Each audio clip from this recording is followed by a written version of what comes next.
It's like 20 people in a band. Like, that's not a band. Oh, okay.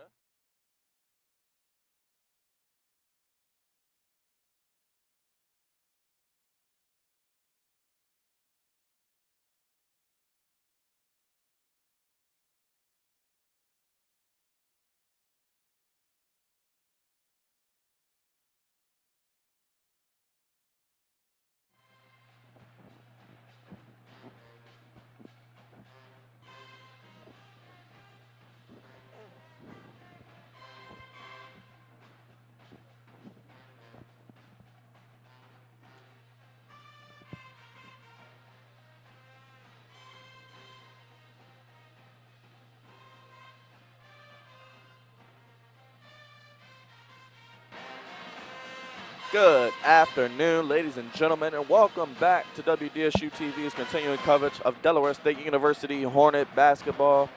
My name is Byron Dixon. I'm joined alongside Derek Slade once again. We're live here from Memorial Hall Gym as your Lady Hornets will take on Bethune-Cookman Wildcats here in a MEAC showdown on this Saturday afternoon. Thank you for joining us. The game today, the women's basketball team, they're sitting at 4-16, 1-6 in the MEAC. They actually tip off a stretch of 3 out of his next 4 games at home. Beginning today against Bethune-Cookman, who come in at 9-12, 6-3 in the MEAC, and are actually in second place. Saturday's matchup, the Wildcats have churned off 5 consecutive wins, most recently 70-57 road victory over in-state rival Florida A&M last week. Their top offensive threat features guard Kendra Cooper at 13.6 points per game, who leads the MEAC in three-pointers made as well with 65. Defensively, the Wildcats bolster forwards Ternisha Hollins, the team's leader in steals, with 47, along with Kaylin Williams, who sits at the MEAC's leader in blocks at 4.2 a game.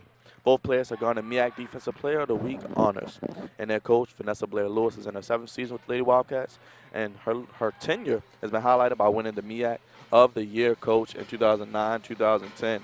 So, Derek, as we get ready to look at this game, you look at the series, the Lady Hornets are 35-25 all-time against Bethune-Cookman, but last year they lost 80-51. What are some of your initial thoughts as we look at the beginning of this game? The Lady Hornets coming off the roll, some tough losses. They pull out an overtime win against NJIT. What do you think about when you first initially look at this game? When I look at this game, I think that, first of all, the Hornets have to do a good job defending the three ball.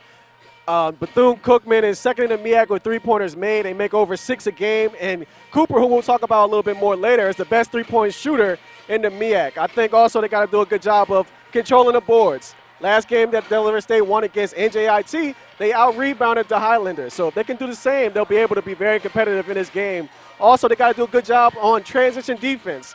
It's a team, they turn the ball over a little bit, and I don't think that's going to stop right now. They just don't have a lot of veterans in that point guard unit, so there are going to be some turnovers. They have to do a good job getting back on those turnovers and not allowing fast break points. I think when it comes to the impact players, Nakia Kersey, who had 11 points, made some crucial free throws and some big-time threes last game, is going to have to do the same for them to win. But on the other side, Kendra Cooper, like I said, is a knockdown shooter, almost 40% in conference play from the three-point line. So they got to do a good job shutting her down because she's an impact player definitely for Bethune-Cookman. Thank you for that, Derek. We're actually going to bring in our newest member of the team here. We're going to actually send it to our new sideline reporter, Mr. Marquell Tate. Marquell is going to let us know what he's looking forward to in this game with the impact players and his initial thoughts of this matchup with Bethune-Cookman. So, Marquell, glad to have you. What do you have for us on the sidelines? Well, I spoke with Kendra Cooper before the game about her keys to victory, and she basically explained that she can't do this by herself. So they had to play within the team, pass to the open man, and play great help defense. Sounds like a pretty good game plan to me. What do you guys think? Thank you for that, Marquell. Good to see you on the sidelines. We'll definitely be checking in with you throughout the day. So, Derek, you talked a little bit about your impact players and your keys to the game. You see a lot of new faces on the Hornets, Lady Hornets basketball team, a lot of walk-ons. You talked about the transfer. See some old faces coming back. What do you think these individuals, a lot of guards, which was needed, can do for Coach Lewis and his team as we're about ready for tip-off? I think what I want to see for the guards is just are they the extension of the court? Are they like their coach on the court? Can they get these guys organized and make some plays happen? Because due to the injuries, we've seen just not a lot of space and not a lot of chemistry. So hopefully the addition of some of these new guards can try to just get these guys organized on the court. Sometimes they just seem out of whack because you have somebody like Aldridge having to play 39 minutes or somebody like Kersey having to play 38 minutes. hopefully these backups can give them a little bit more of a bench and a little bit more spacing and some timing so they can make some plays happen. A win today for the Lady Hornets would mean its second time winning back-to-back games this season. It'd be Delaware State's first home win since beating Wilmington back all the way on January 17th as the year 2015 is quickly moving along, and the Lady Hornets will snap a 5-game skid in MEAC conference play. DSU actually snapped a 5-game skid Tuesday evening with a 56-54 overtime victory over NJIT behind Nikki Blackburn seeking a free throw to complete an old-fashioned three-point play with 26 seconds to give the Hornets a 1-point advantage in extra period. Tara Hawkins tallied the team lead 8th double-double of the season with 16 points and 10 rebounds, while Blackburn had 9 points and 16 rebounds. Nakai Kersey, as Derek talked about, finished with 11 points and drained DSU's lone 2 3-pointers of the game. So far, the Lady Hornets second at 62.3 points per game in the MEAC, with Tara Hawkins sitting fourth at 60.7. However, their defense, as we talked about, has struggled. They're 12th, giving up 75.2 points per game and allowing individuals to shoot 43% from the field. So we talked about Amber Bogart, we talked about Tara Hawkins, Kersey, the impact player of the day. So it'll be interesting to see how this plays out. We'll be right back as we get ready for the national anthem as well as the introduction of the starters for both teams. Stay tuned. We'll be right back here at WDSU-TV.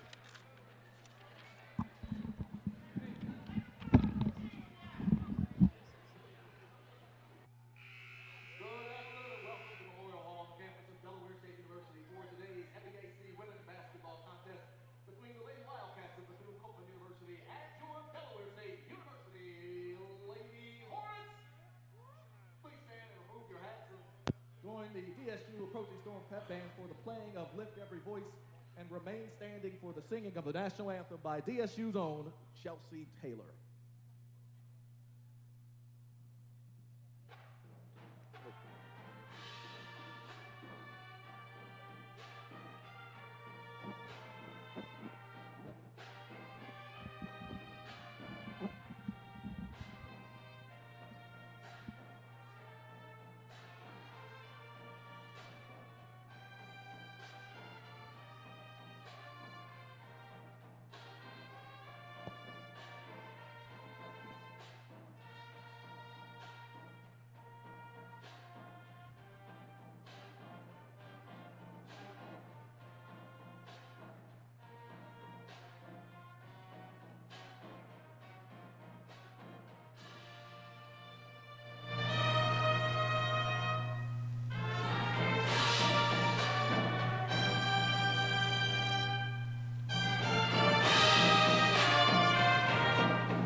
Oh, say, can you see by the dawn's early light what so proudly we hailed at the twilight's last gleaming, whose broad stripes and bright stars through the perilous fight o'er the ramparts we watched were so gallantly streaming, and the rockets' red glare, the bombs bursting in air, gave proof through the night that our flag was still there. Oh, say, does that star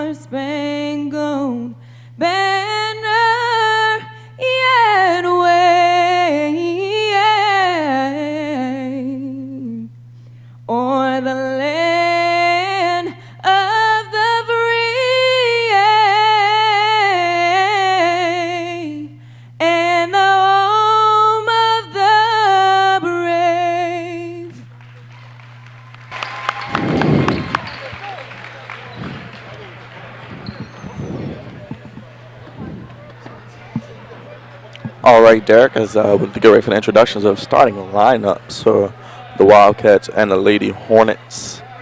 We look to starting five for the Lady Hornets: Nakai Kersey, Micah Aldridge, Nikki Blackburn, Amber Bogart, and Tara Hawkins. What do you think about what the starting unit has to do, and what does Coach Lewis have to do to tinker her lineup, going to the bench and incorporating these new players as we quickly try to wrap this up? Well, I guess you got to simplify the offense because they just may not have a familiarity enough with each other to run more of the complex plays. So I think kind of just space them out so they're not in each other's way and kind of let them just do more of dribble drives. And if somebody double teams, you can kick it out to the open person. But they still have to trust each other. They still have to play within each other. You don't want any person trying to play like a superstar because of so many injuries. They still have to play as a team in order to be successful for this game.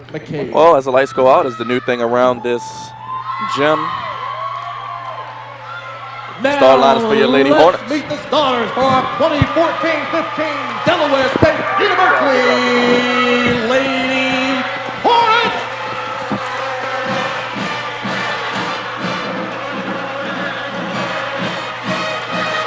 At guard, 5'5" freshman from Cleveland, Ohio, number 15, Micah Aldridge.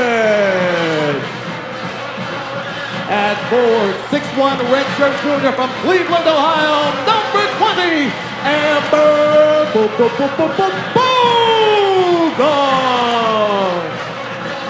At guard, 5'9" freshman from Burton, Michigan, number 21, Aaliyah Stinnett.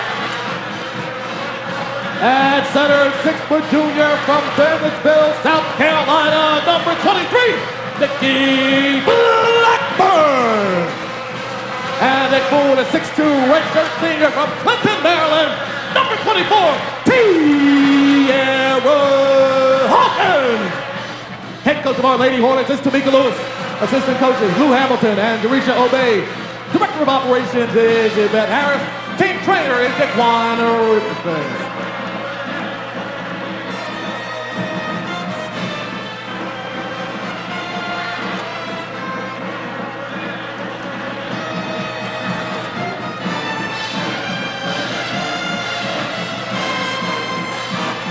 All right, Derek, we're just about ready for tip-off here. What are your first 5 minutes? What do the Lady Hornets have to do to get off to a good start? I think it starts on the defensive end. They have to do a good job defending the three like we talked about because that's what Bethune-Cookman likes to do. They're going to come out firing. They have to defend the three, and they got to close out possessions with a defensive rebound and get out in transition for easy buckets. Definitely, it'd be interesting to see how the beginning of this game team grinded out a tough win on the road in overtime. We saw Blackburn, Bogart, of course, Tara Hawkins played well. Kersey talked about the impact player, so hopefully they can keep this up and try to get a win here today in the MEAC play against a very formidable Bethune-Cookman team. And as you see the tip, it's not very times you see Amber Bogart looks towered over, but you look at number 30, Kaylin Williams, standing at 6'5". See why she's the MEAC leader in blocks. Exactly. That's going to be interesting to see if they can keep her up from the offensive glass. It's going to be a team effort to out-rebound her. And the tip goes right out of bounds, and it will be Bethune-Cookman ball, looks like. Williams kind of smacked that out, or I don't really know about that call, but it's just a tip-off. Definitely not as crucial just starting out the game, but talk about a shot blocker like that. They can't be afraid. They have to definitely try to attack the body, maybe get some fouls, use some pump fakes, things like that in the paint. So Bethune-Cookman's first offensive possession, and it is a travel. And yes, they do call traveling in college basketball, ladies and gentlemen, and there's a travel right there. Looks like Jasmine Knowles on the travel there. No relation to Beyonce Knowles, but. Well, we don't know that yet. That was going to be one of my questions to her towards the end. I want to keep my hopes up. How she played, right? Exactly. Micah Aldridge drives. Blackburn doesn't jump, but she makes the jumper, and she breaks the seal for the Lady Hornets. How many times did you see a jump shooter, just emphasis on the word jump, not jump and make jump shots like that? Not at all, but I love the addition to her in the starting lineup. Gives the Hornets a lot of length. Knowles on the left wing, drives, stops, pops, way off. Beyonce would have made that. Goes off to Stinnett. Stinnett met by two Lady Wildcats. She'll just bring it out and reset the offense. Bogart looking to post up, has the advantage. Hawkins goes right, takes the contact.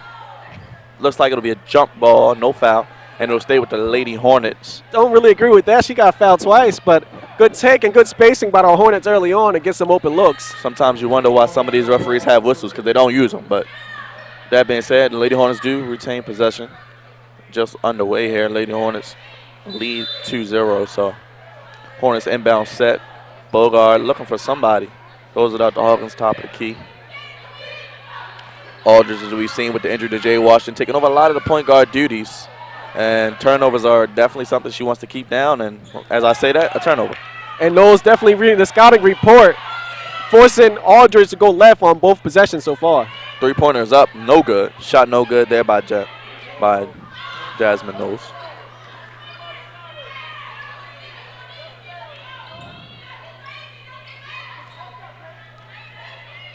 Knowles calling out the play. Takes the screen from Williams. Three-pointer is up, and it is way off. She might be trying to build a house, ladies and gentlemen. Cooper's a better shooter than that, but didn't look like it from that shot. It's the net drives, ball is knocked out, and we'll have another inbounds play for the Lady Hornets. Even though there's only 2 points, I like the flow of the Hornets. They're getting to the rim, and the spacing is pretty well where there's no double teams coming. Aldridge takes the pass.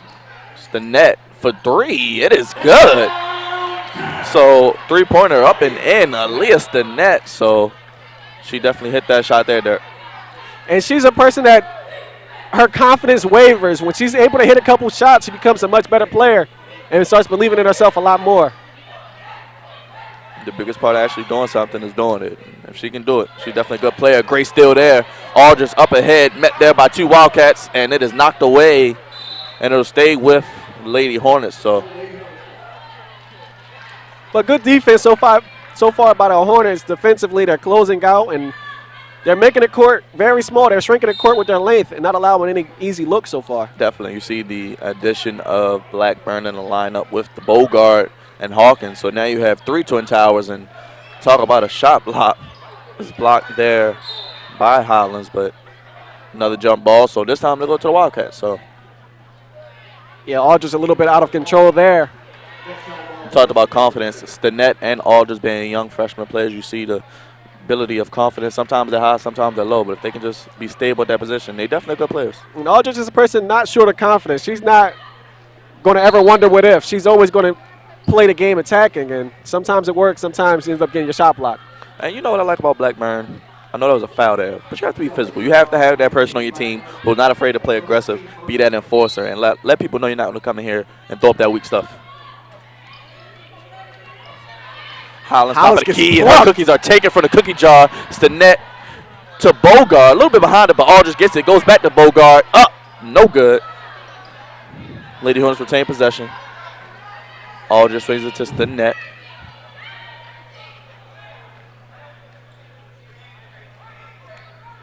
It's the net inside the Bogart. Bogart up over the top, and what a beautiful move there, using the size advantage and using a little Windex to get it off the glass. What made that play happen is Aldridge set a pick on Bogart's defender, forcing a switch, and the smaller nose definitely can't guard Bogart in the post. Hornets up 7-0. Well, I'm from if you're down 7-0 in the beginning of a basketball game, game's over. But anyway, as I say that, they give up an easy layup, but it is missed. And the Hornets defense early on has been very formidable. It looks very good. Blackburn in the lineup. Aldridge up ahead. What a dime to Blackburn, but some unfinished business there, but good job there by Aldridge. And an easy lay in there by Ternisha Hollins. We talk about transition defense. Aldridge was trying to communicate, but ended up losing her own defender in the process and leading to the easy bucket. Probably was a little let down there that her perfect dime was missed there by Blackburn, but I'm sure if she gets another opportunity, she'll make it for her. Bogart with the screen. Aldridge doesn't take it, goes around it, throws it up, and draws the foul. So aggressiveness there by Aldridge. I think we've seen she has the knack, the ability to get to the line in crucial situations, and a pretty solid free throw shooter. So and her game kind of reminds me of Washington, how she's always around the ball, diving and falling on the floor and just playing with tremendous effort so far. Definitely talk about effort. I love what they've done, and I love what Aldridge You see Stinnett knock down a three. You see Blackburn playing physical, getting rebounds, getting some shots up and in. A set shot, not a jump shot. We know what Hawkins and Bogart are going to do. Kersey will probably come in the game soon. It'll yet to be determined what the young freshman walk-ons will be doing. But I think the 7-2 is good. If you told me they were going to start out 7-2, I think you'd be happy, and I think Coach Lewis is happy too, Dirk. Because they're doing everything that they need to do. They've defended the three-point shot well. They're rebounding. And when you can do those two, when you can defend the long ball, the rebounds lead to a lot of fast break opportunities, and that's how they're getting some of these easy looks. Definitely. I mean, sometimes your best offense is defense. And if you can get opportunities with some of the guys, the women they have, on this team, I mean, they can create some opportunities for themselves. Not the best offensively set team in the half court, but you said about the spacing looks better today. And I think that's coming from working together and just building more chemistry and just times in practice. So Exactly. And also, when you can hit the three ball, it forces the defense to play a little further out than they want. So that hitting a three early was huge for the Hornets. about ready to resume play here. Looks like the starting five will stay in the game. The storm is building. Go ahead. You ready to go. As Aldridge heads to the line for 2 free throws.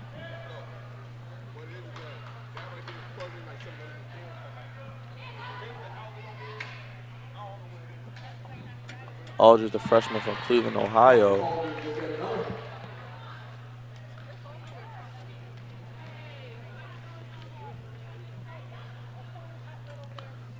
Aldridge makes the first, misses the second, so it goes 1 for 2. And the score is now 8-2. As you see, Emily Williams into the game. Swings it to Crawford. Works it back to Williams. She's a shooter.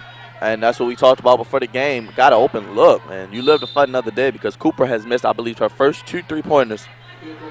I don't know if that's going to be a trend, but they'll be fortunate. It won't be a trend if she gets another open look like that. Got to do a better job knowing your personnel and who you have to watch out for. Definitely a good point there, Derek, and I agree with you. Cooper goes inside. Looks like ball was kicked by Aldridge, so 23 on the shot clock, 15:32 remaining. Wildcats retain possession, so a lot of inbound plays to start this game. Yeah. 3-pointer way off, and that shot's no good by Kayla Crawford. I don't think she's, Kendra Cooper, so might need to take a couple steps in, young lady. But this is what this team loves to do. They love, oh my goodness. Aldridge with the step back, lost her defender in the process. As you hear the oohs and ahs from the crowd. And that 2-pointer is good. Aaliyah Godfrey on the shot. And I think she heard me talking because she took the 3 last time. It was no good, and she made it 2. Looks like Kersey's getting ready to check into the game as well.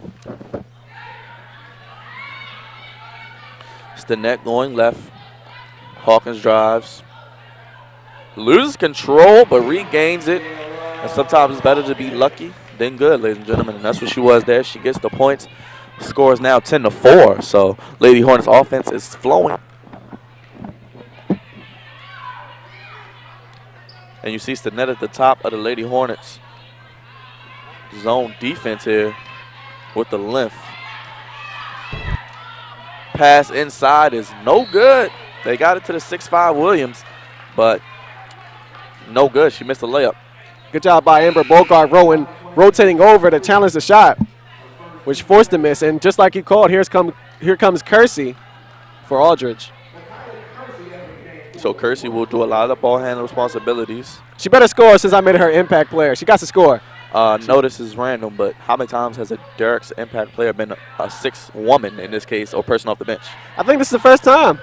So she better score some buckets, man. She better not let me down. This will determine if this is ever done again. As you see Bogart turn the ball over there, but The silver lining and all on that. somebody coming off the bench there.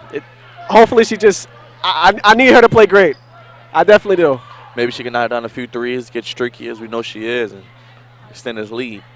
Hornets in a 1-2-1-2 zone, and shot is no good. Knocked away. Kersey will get it. Kersey keeping her eyes down the court, weaving in and out. Will wisely set up the offense. Screen from Hawkins. She goes all the way to the rim. Bogart gets it in the post. Brings it out. Bogart can't handle the ball. Hawkins begging for it in the post. Wants them to swing it over. Hawkins turns. What a move and what a shot. Tierra Hawkins showing the full repertoire there. I like the patience and their ability to get the ball into the post instead of just forcing a pass. They moved the ball around until they got the open look. And so many times you see the post players of the Hornets as the three-pointer is up and no good by Williams. Beg for the ball in the post and don't get it. When you have a distinct size advantage, you got to give them the ball, and they're the best two players on the team. You see it there. They were patient, worked through the offense, and rewarded with 2 points. And as you see, Derek, a lot more screen and roll. We've seen this over the past few games, past few weeks as Bogart goes up, draws the foul once again. A lot more screen and roll, using the ability of these big post players and the guards to create opportunities and mismatches on the offense. Exactly, and that was a very smart high-low they just ran there to get Hawkins at the high post. Makes it very easy and a lot more space for Bogart to work in the low post in that play. I like the designs. I like everything that they're running so far. It's Bogart's first free producing a lot of good results. Definitely see a lot of good results early on. 12 points in the first few minutes of action here. And the defense is really holding it down as well as Bogart makes the second free throw. As Janae Carter will check into the game. Looks like Bogart will get a breather, get some Gatorade in the system. And the length continues for the Lady Hornets. Janae Carter, she's pretty good defender, pretty good size, so she can definitely keep this up with Bogart going to the bench. Don't really lose that much, maybe. She looks a little confused right now in terms of who she has to guard as the Hornets went to a woman-to-woman defense, at least an easy bucket. And you see Crawford, Kayla Crawford with the jump shot there, cuts the lead 13-6 as we approach 12 minutes remaining in the first half. Stinnett loses it, looking for a teammate, finds Kersey. Kersey will take the screen from Hawkins. Swings it to Stinnett. Blackburn, pass deflected. 5 seconds, Kersey with the step back. Three-pointer is partially blocked by Kendra Cooper. She's not just a sharpshooter, she plays a little defense. Cooper gets it back, goes inside.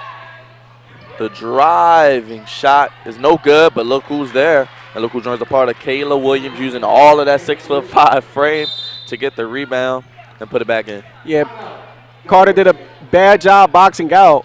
You're not just going to out-jump somebody that's 6'5". Got to do a better job getting in better position to keep that from happening. Definitely got to stick with the fundamentals that got you here.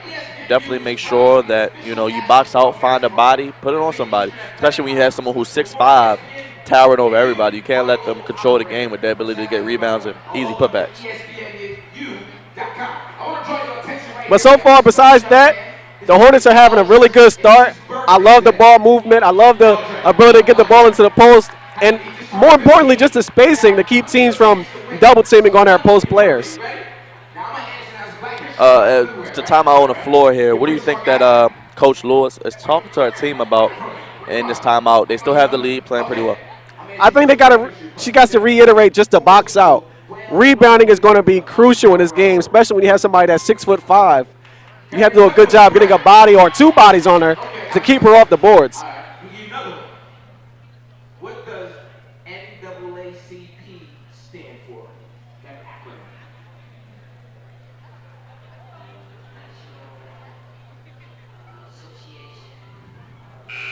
Help him out. Do y'all know? Help him out.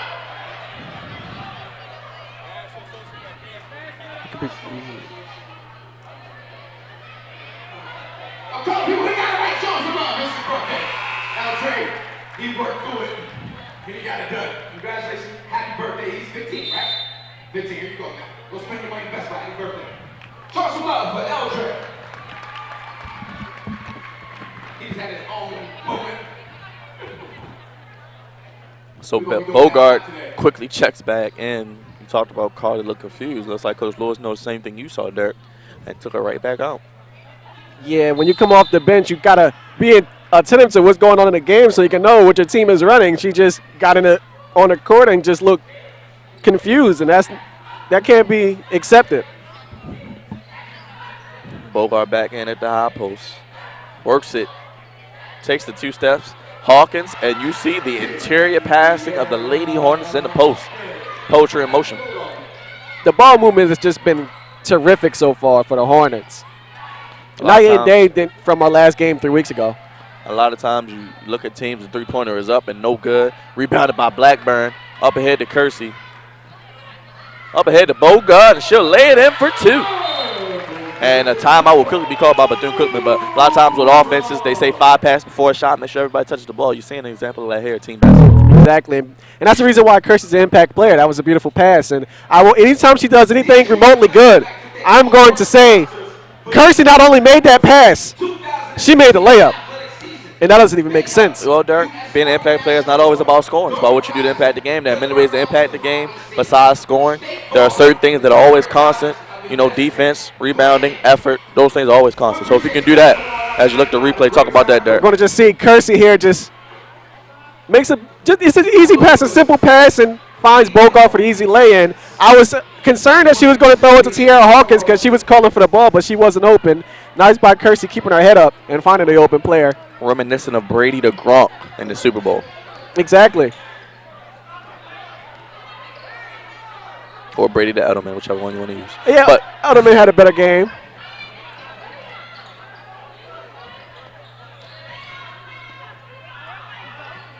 it seems like every time Godfrey gets the ball, she does that same move, and she misses yet again. So rebound taken out by the Hornets. Aldridge checks back in. And Blackburn's doing a terrific job defensively, not only guarding her guarding her person, but also rebounding to end possessions. Oh, what a block. And there she is, ladies and gentlemen. The MEAC leader in blocks, Kayla Moore, invites Sierra Hawks to a block party, but Lady Hornet did it back. Kersey takes the screen, swings it over to Aldridge. Inside to Hawkins. Hawkins, right shoulder, fade away. She is on fire. Tiara Hawkins showing why she's leading scorer on this team and a MEAC caliber, all MEAC player. And what makes her unique is that she's also a lefty. You don't really see lefties a whole lot, especially for post players. And she's showing it inside, outside, over the right shoulder, over the left shoulder. So three-pointer up, way off. Yet again, that's no good by Godfrey. Lady Hornets will retain possession. Lady Hornets are up 19-8. And the key for this Lady Hornets team, they're playing well, but can they sustain this lead, sustain the success? That's the key. A lot of time in this game as we approach 9 minutes remaining, 19-8 to score. So, and the Hornets are definitely controlling the tempo. And as I say that, they turn the ball over. So I should just shut up. And it's a foul, and Williams will go to the line. That was not a good possession by Aldridge. A turnover, then a foul. She's seen better possessions than that.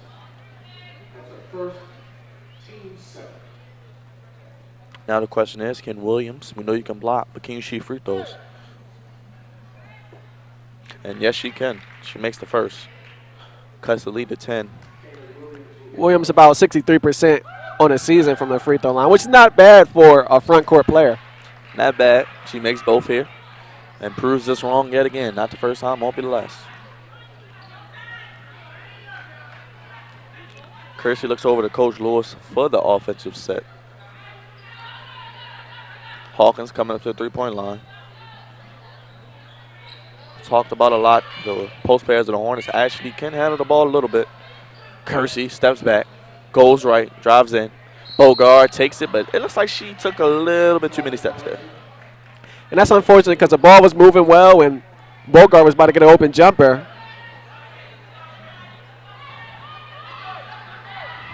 Knowles is back in the game, running the show for the Wildcats here.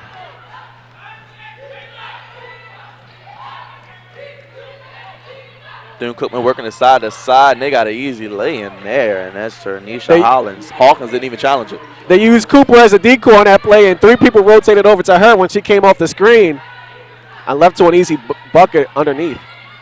Aldridge hesitation, drive. It looked like it was blocked, but it's a foul call. And that's the one thing about being a shot blocker. When you're a shot blocker, you're going to block shots, but you're going to get some fouls called. And that's why I say attack a shot blocker. Don't be afraid. You're going to block your shot. Everybody gets a shot block. But draw, go into the body. You might get a free throw opportunity like you get now. Exactly. The key word is to always drive into the body of a shot blocker to keep her from being able to explode off the ground for the blocks. And Aldridge did a good job on that possession. and definitely make the free throw. They're all a pretty good free throw shooter. Carter will come back in. Hopefully this time she knows what's going on. Hawkins will check out, get a rest. Well deserved. Tierra Hawkins will imprint all on this game early on.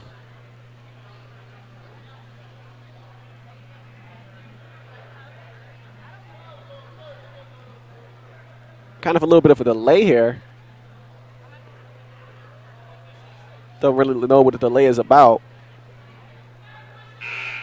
Correction on that last foul call. Change to number 30, Caleb Williams. It seems like the refs had somebody else called for the foul, but they changed it to Williams, so that was what the delay is about. Well, at Williams' 6'5" frame, I think everyone in the world could see that was a foul on her. We called it too, and we didn't even hear them say the foul yet. We just kind of assumed that it was Williams. I mean, Stevie Wonder could see that was a foul. I mean, Oh, man, come on, man. That was actually a good joke, though. But that's what I do. You know, you can't be taking my jokes. Aldridge misses the second, tries to get back. Cooper drives, and she scores. What a move. Oh! I did Spoke not too expect that. soon. Well, maybe it helped it out. As soon as I said it, the ball came out. So, whatever. I mean, in a situation like that, you say the operation was a success, but the patient died because $1 million move and a $5 finish because Bogart turns. Shot is no good. Try to get the friendly home bounce. Didn't get it. And the pass is taken in by Williams. Great hustle there by Knowles.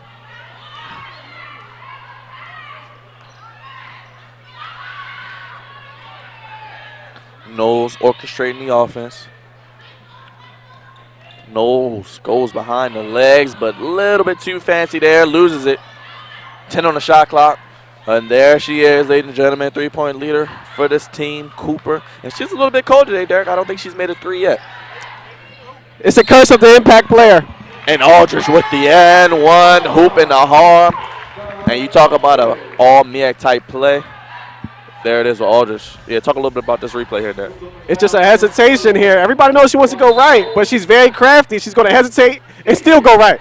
Normally when you hesitate, you end up crossing over to the other side. Not when you're Aldridge. And you tell me you pay these scouts all this money, and these scouts can't tell these players that she's going to go right every time. The Every hesitation single just time. sets up the ability. Somebody needs to lose their job if they don't know she's going to go right.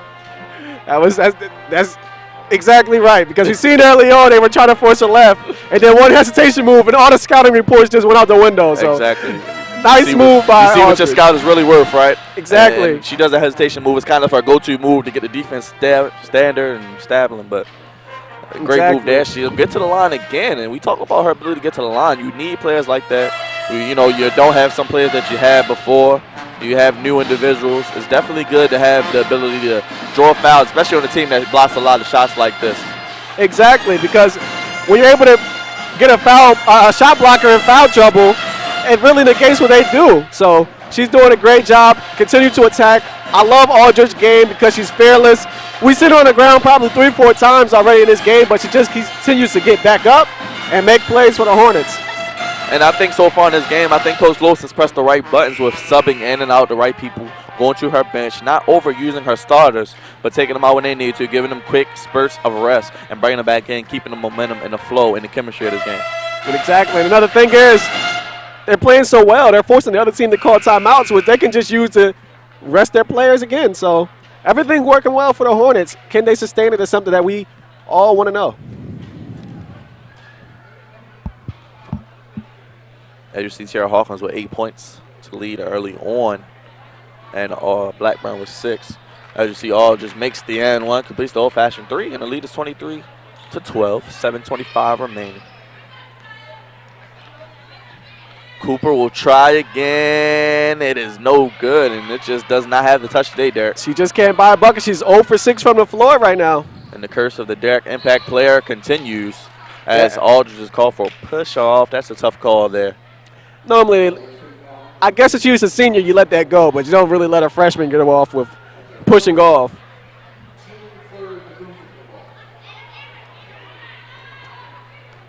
As you see, Coach Kenneth Carter, the new football coach in the building, talking to President Williams.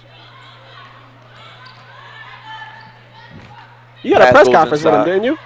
You had a press conference with the new coach, didn't you? I did. Seems like a good coach. Seems like Delaware State University football is headed in the right direction. I have a good feeling. And usually those things, it might not happen overnight, but I think this direction is hit. This program is headed in the right direction. So Good to see that.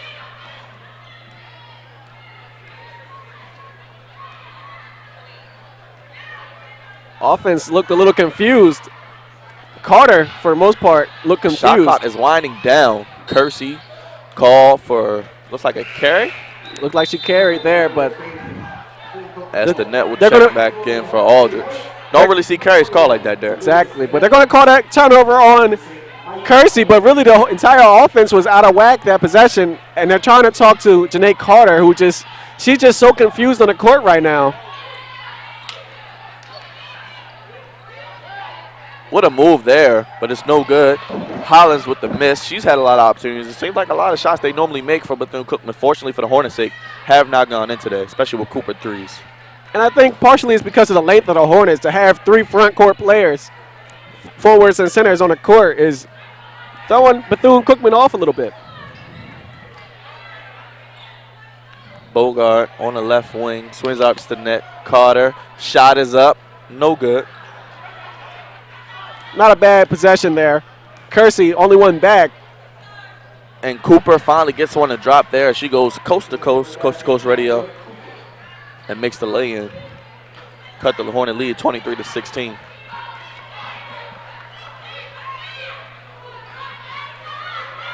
It's the net recently checked back in after an extended break.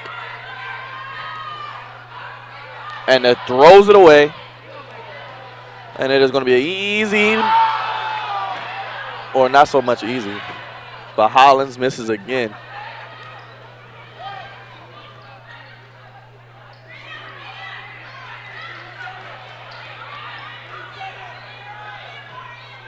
Knowles passes it over. Shot is no good by Williams.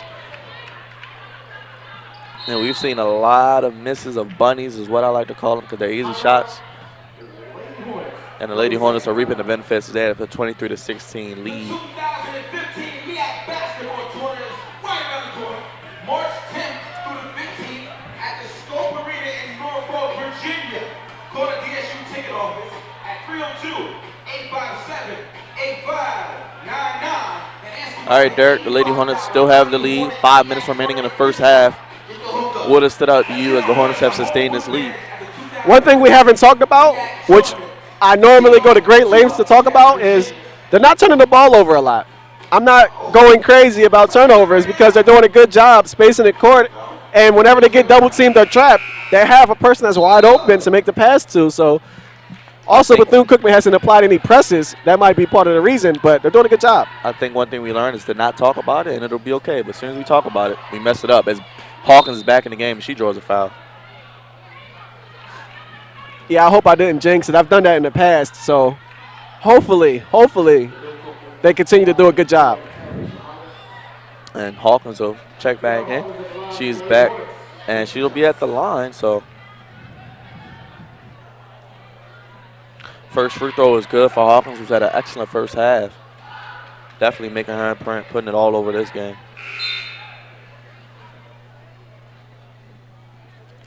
As you see, Hollins is taken out of the game after some tough misses on the offensive end. Yeah, she definitely was erratic, had a couple turnovers early as well. Nobody for Bethune-Cookman has really established much of a rhythm offensively. Hawkins misses her second free throw. Lead is to 8. Knowles swings it over. Ends up in the hands of Crawford, who swings it back. Drive by Knowles, met by Nolan, and she will reap the benefits. She made that one. She made sure of it. And a layup cuts the lead 24-18. 4:25 remaining. And Bethune-Cookman slowly chipping away at this lead. Experienced group. Team that's been in the MEAC tournament, won MEAC championships, and they're definitely trying to imprint and come back in this game to see Aldridge looking for somebody to move. Hawkins with the screen. 5 on the shot clock. Kersey throws up a 3. Shot is no good, and Bethune-Cookman will regain it. Pretty much almost there. Shot clock violation. And those pushing the tempo. Swings it over. Driving to her left. It is blocked by Aldridge. Aldridge gets it back. Has Hawkins with her. Great pass there, and there's another foul. And we've seen Micah Aldridge with some beautiful passes in this game. Much like I use the analogy of Tom Brady. She's throwing some dimes out here today. That was a beautiful bounce pass. What I was going to say before, though, is the last possession before that are killers when it was a communication problem. So on this timeout, they got to talk to each other and figure out what's going on offensively and defensively that's messing up their sets. We saw defensively they gave a wide open layup to Knowles. They have to talk about who has the responsibility to guard her. And offensively, they got to talk about where you have to be at on the court, because you're seeing some situations where they're wasting 16, 17 seconds on the shot clock getting people in order. So that's what Coach Lewis is going to have to talk about and get straightened out for this timeout break. 24-18 the score here, 3:46 remaining. Been a pretty entertaining first half, Derek. I think you would agree. What are some of the things that have stood out to you so far as we wind down the first half? Well, like I just mentioned, I think their communication is starting to break down a little bit. So they're going to have to do a better job communicating and just knowing where they have to be at. So Coach Lewis is going to have to do a better job explaining to them what their roles are on the court, especially defensively, as they're starting to give up some open looks to the hoop.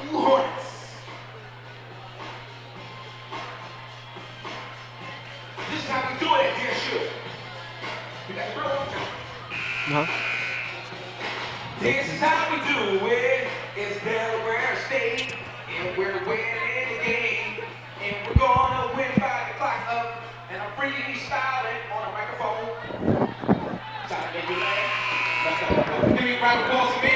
Stop your fingers. Stop your fingers. Do something? Okay.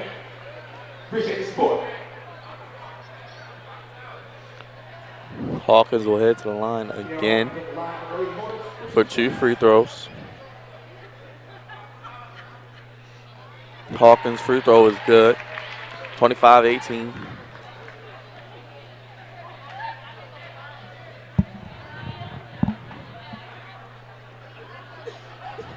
Hawkins makes both free throws.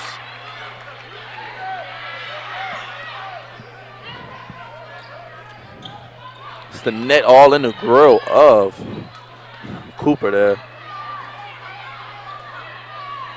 And they force a turnover, Derek. So Bethune-Cookman turning the ball over, giving the Hornets extra opportunities. And that's a much better defensive possession.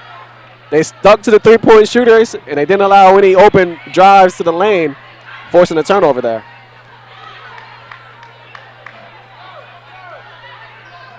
It's the net over to Aldridge.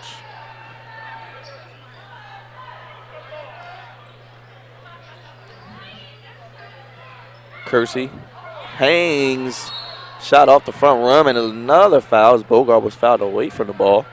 And I believe she will head to the free throw line as the Hornets have gotten the Lady Wildcats in a bonus with 3 minutes remaining. So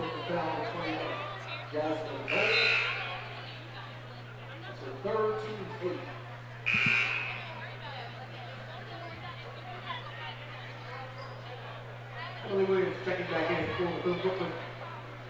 And Bogart in line for the Lady Hornets for 1-1. I like the substitution here, going defense for offense, as Kersey's out for Blackburn, so they'll be able to have a little bit more height defensively and be able to rebound and hold on to this lead for the first half ends. definitely. Bogart's second free throw is good, so Bogart makes both. And the Hornets are making the Lady Wildcats pay for fouling them and able to get to the line and make their free throws.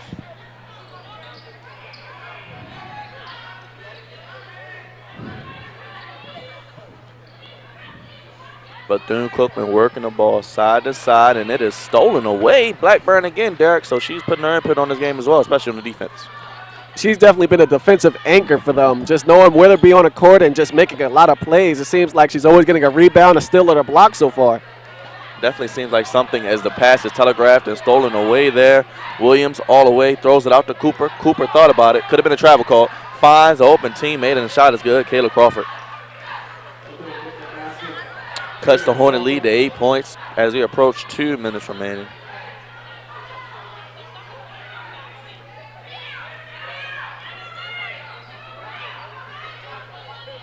Hornets offensively are looking a little stagnant. Blackburn again. She just refuses to jump on her shot. She just, it's a little funny that she does not jump on jumpers. Cooper rises and fires, and Derek, I think she heard us saying she was missing everything. She's heating up, and that's the last thing you want is a shooter to get hot. and be able to hit a shot like that for your first one. That was a tough one, leaner. It always seems to be the case. The player makes the tougher shot but misses the wide open one. It's the net to her left. Tries the jumper. A little bit out of her range there. She did make a 3 earlier, but don't want to live and die with those. Needs to do a better job where her footwork was off balance when she took that shot. You see Bethune-Cookman controlling the tempo a little bit here. It definitely seems like, you know, Hornets were definitely slowing the game down just a little bit enough where they could work the offense. But Bethune-Cookman pushing the tempo and getting some turnovers to get back in this game. I think you want to put Kersey back in if you're Lewis to kind of have a veteran guard out there, because Aldridge, the net looks a little confused with the 2-3 zone or the 3-2 zone that the Cookman has implemented. Definitely. Haven't seen much of Aldridge and Kersey together either, with the ability of Aldridge to get in the paint and Kersey to shoot, to stretch out this zone, as we have a pass that is way up and almost knocks our cameraman Mike out of the way. Mike's had a tough year. He got hit earlier, a couple near misses. He puts himself in the line of fire every game. It's a tough cameraman.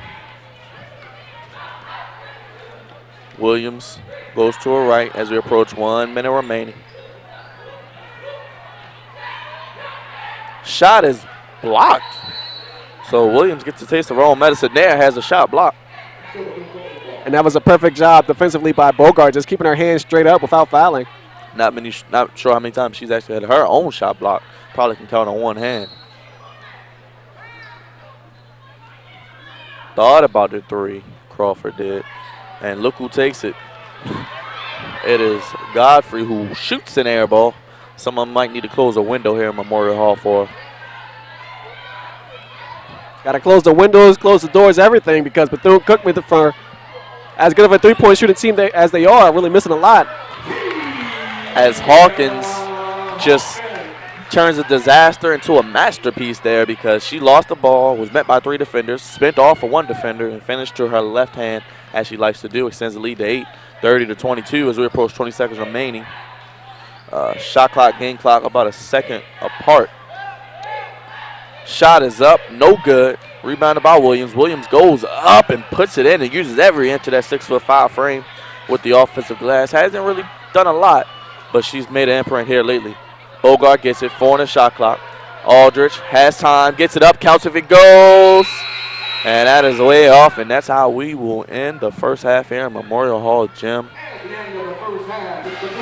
Derek, Lady Hornets lead 30-24. Pretty entertaining first half, back and forth, a lot of plays, a lot of good plays, seen a little bit of everything. What has stood out to you so far? The offense has looked a lot better, slowing it down a little bit, but they're not turning the ball over and are getting good open looks at the basket. Their post players are playing magnificently once again in terms of Bogart and Hawkins, but I'm surprised by Blackburn the way she stabilized this team defensively. The Hornets, to be honest, are not a good defensive team. They're the worst defensive team in the MEAC, but with Blackburn, they look a lot better with her in the lineup, so I like the way she's playing. And also Kersey, she has to do a little bit more for me as an impact player. She's playing well in her minutes, but she got to do more for me. She's my impact player. I'm counting on her to make something happen because the Hornets are shutting out Cooper, so she's not doing anything as an impact player as well. Yeah, definitely been a great first half, entertaining. We've seen offense, we've seen defense, we've seen some turnovers, seen some great opportunities with this team. I think Coach Lewis, credit has to be given to her. She's done a good job tinkering the lineup, getting some players in and out of this lineup, building chemistry, and, you know, just pushing the right buttons so far. Now, the key, as we talked about, is to keep it up and not give up, you know, leads they have sustained. So.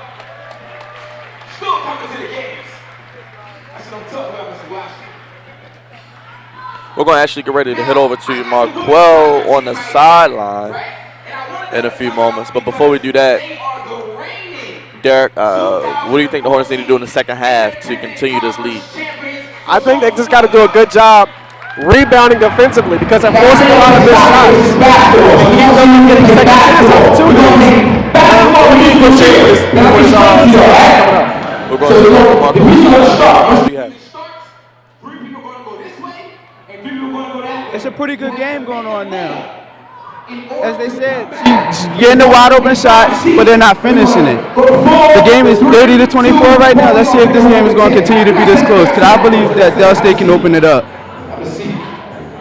Back to you guys. Now my players, I got Corey Johnson, Corey Hand, Ayanna Smith, I was supposed to be. After the halftime festivity, stay tuned to WDSU-TV. We'll be right back.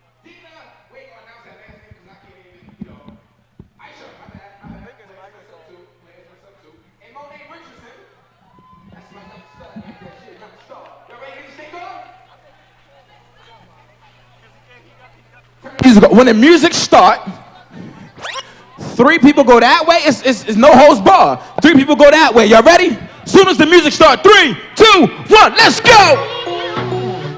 You gotta make a layup. Oh, it's getting ugly. It's getting ugly. It's getting ugly already. Come on, Monet. Come on, Monet. You gotta win. You gotta win, Monet. You gotta win. Make the layup. Come on. You got it. Go back. Run, Monet. Run or walk. Where's the enthusiasm? Monet, okay, Monet. Show some love for Monet. I guess the youngest doesn't always win. I guess not. All right. Y'all ready for round 2? Y'all ready? Y'all better get in shape. Yeah. 3, you 3 go that way, you 2 go that way. Whatever way you want to go is where you want to go. 3, 2, 1, let's go. If your chick come close to me, she ain't going home when she supposed to. Okay, we got 1 made I'm it. getting money like I'm supposed to be. I'm getting money like I'm supposed to. Let's go. Oh, who's gonna get there? It's gonna be rough for the finish. Oh my gosh. Oh my gosh. They play football. The real football. Woo. That was a collision. I ain't gonna front. I wanted to see that. That was funny. I was like, I hope they hit each other. I'm just playing. Y'all ready? Y'all need a little breather? There's no crying in soccer. There's no crying in soccer. The Hornet 2 fly, you ready? Blair, you ready? Let's go.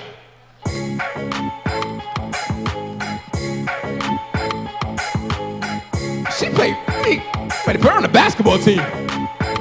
It's gonna come down to you 2 down there. It's a race. Who's gonna get there? Show some love for Dina Asham,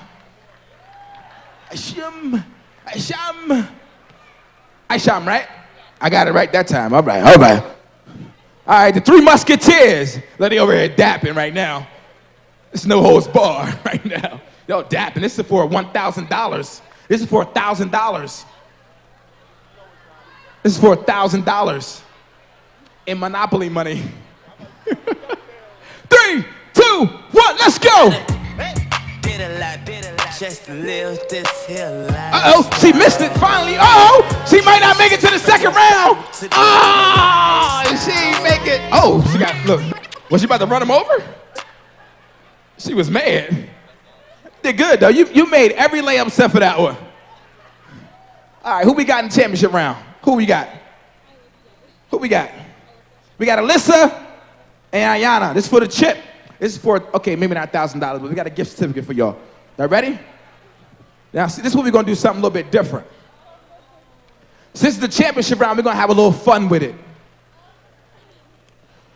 You got to make a layup down that end and that end. So you better be in shape. So you got to make a layup on both sides, both of y'all. So get in shape. You ready? And go.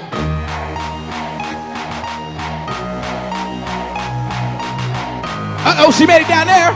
You got to make it. She coming for you. Go down there. Run. You should have stole the ball from her. You got a chance. It's going to come down. This is for the chip. This is it. Woo. Show some love for the winner. Show some love for Ayanna. She's the Women's Soccer Basketball Player of the Year. We're going to get you a banner. We're going to put it up there right next to Mandy Clark. Okay? We got you? We're going to give you a gift certificate. We got you. Show some love one more time. DJ Blair, let's go.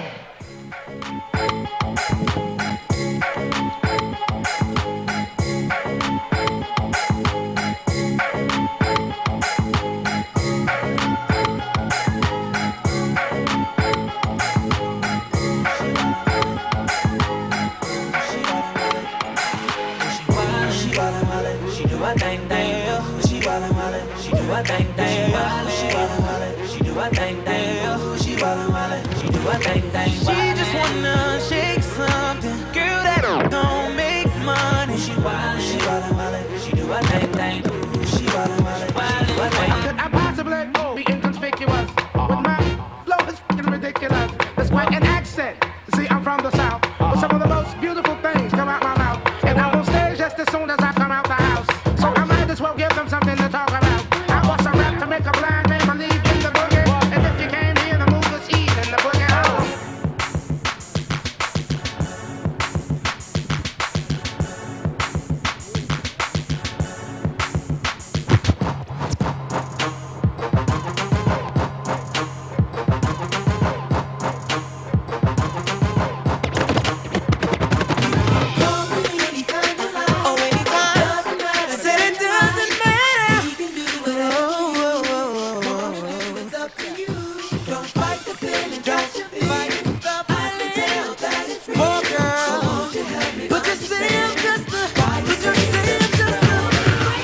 I wanna know your name, man. I wanna know if you got a man. I wanna know everything. I wanna know your number and if I can come over and I wanna know what you like. I wanna know so I can do it all night. But you're telling me I'm just a friend. You're telling me I'm just a friend. Oh baby, oh baby. Y'all already know who this is. We got another one. I got my number 18 to put it all. I got my girl that beat.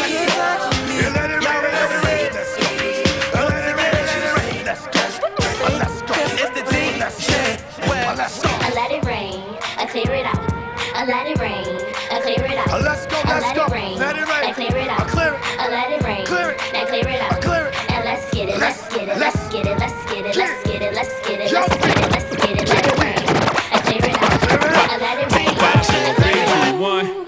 Carolina blue kicks, hottest on the block. Used to Willie bicycle since I was 6. High school crossover, wave to wave kicks. Music is the same, y'all gave away hits. So my yes, y'all and Jigga Man be ballin'. Leave chicks pigeon toed, some of them be crawlin'. Yes, y'all and Jigga Man be ballin'. Leave chick, yeah. Yes, y'all and Jigga Man be ballin'. Leave chicks pigeon toed, some of them be crawlin'. Get the best of you whenever I put my all in. Have mommies callin' for the Lord, darling. Jigga and Paulin', ass drop, coops with half the top, expose half my knot.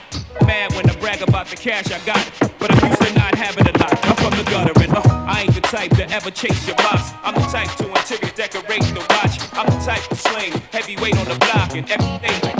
Work is that.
All right, ladies and gentlemen, it is halftime here in the Hornets Nest. Just about ready for second half action. Lady Hornets lead 30-24. Quick tidbit, leading at the half. Hornets, 5 games. Only 5 games this year they've led at the half, and in those games, they're 2-3, 2-1 at home, 0-2 on the road. So, Derek, as we get ready to get us set for the second half here, what are some of the things the Hornets need to do to sustain this lead? As I talked about, their struggles maintaining leads at the half. I think something they have to do to maintain a lead is to continue to rebound the ball like they did in the first half. They had 22 rebounds to Bethune-Cookman's 18 rebounds, and that's led to a lot of easy points in transition, and also kept, of course, the 6'5" Williams off the glass. So they have to do a better. They have to continue to do a good job rebounding, but also they're doing a great job defending the three. Cookman is 0 for 10 from three-point land. That'll probably change, but they got to continue to do a good job closing out on the shooters and making it difficult to shoot a 3-ball. We'll get a look here at some of the halftime stats in a moment so you out there watching can see for yourself. What are some of the things that stood out to you as you look at these stats, Derek? You talked about 0 for 10 from 3-point. I don't think any of us saw that coming, talked about some of the good 3-point shooters they had, especially some of the individuals who are capable. And you look at the turnovers. I mean, the Hornets, 10-6.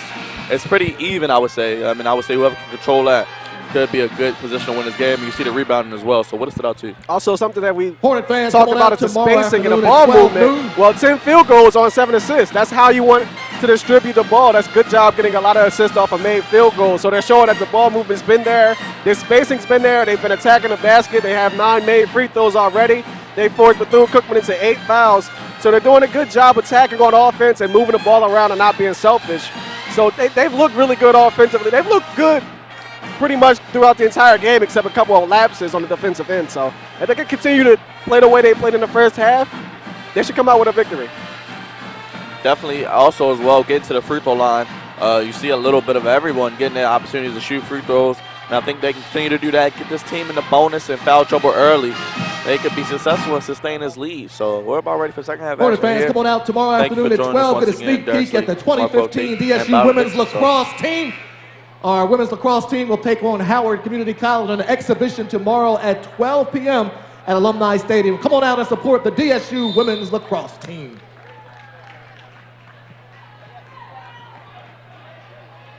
Hornets will have the first possession of the second half. Bethune-Cookman comes running out a little bit late. Same starting 5. Aldridge, Danette, Bogart, Blackburn, and Hawkins.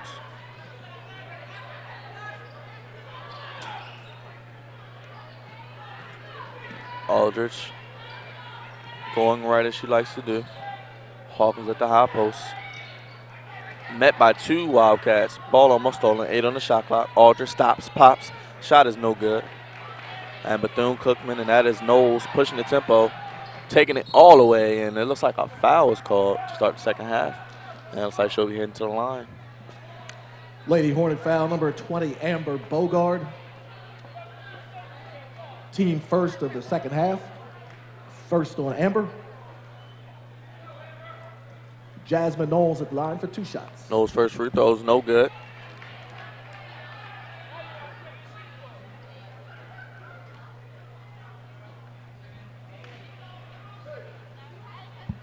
Second free throw is no good as well, so she misses both. So the foul pays off.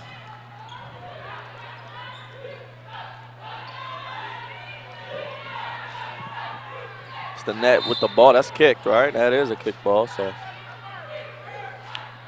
Hollins with the kick ball there.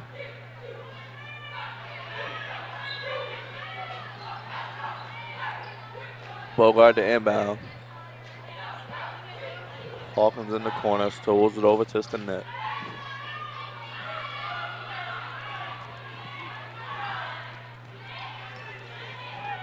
Stinnett with 5 on the shot clock, loses it. Hollis steals it. Hollis going all the way and draws another foul. So early on in the second half, we see the Hornets committing fouls, and Bethune-Cookman is getting to the free throw Lady line. Hornet foul number 21. And Lewis with the Aaliyah quick Stinnett. answer as Kersey looks to check in the game for another ball That's her handler first personal. because they're just not doing a good job just finding an open person right now. They're looking a little out of sorts so far. Janisha Hollis makes the first free throw. redshirt senior from Birmingham, Alabama. Colin Kersey checking back in for the Lady Hornets, replacing Maria Stinnett. Kersey, as Derek said, checks into the game.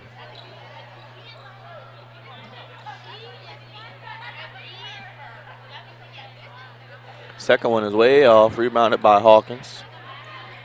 And now you see a little bit more pressure, a little bit of that press that the Hornets have struggled with.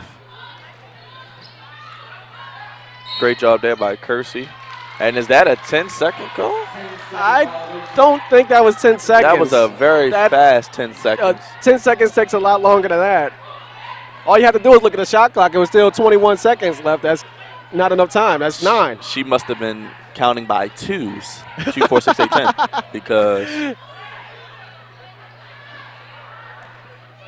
But the Hornets live to fight another day. Rebounded. Aldridge pushing the tempo before the press can set up. And now they're definitely sending Aldridge to her left. Aldridge always finds a way to find a way back to her right hand. Aldridge going left. Throws it over to Hawkins. Hawkins faces up. Goes in. Fakes one way. Goes another. And the shot is good. And Sierra Hawkins is cooking today. She just makes some plays that you just shake your head with. That's just unfair.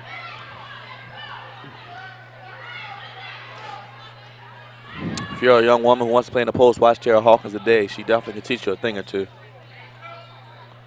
Stop pop there by Hollis. No good, and she is struggling. Kersey gets it. Bounce pass over to Aldridge.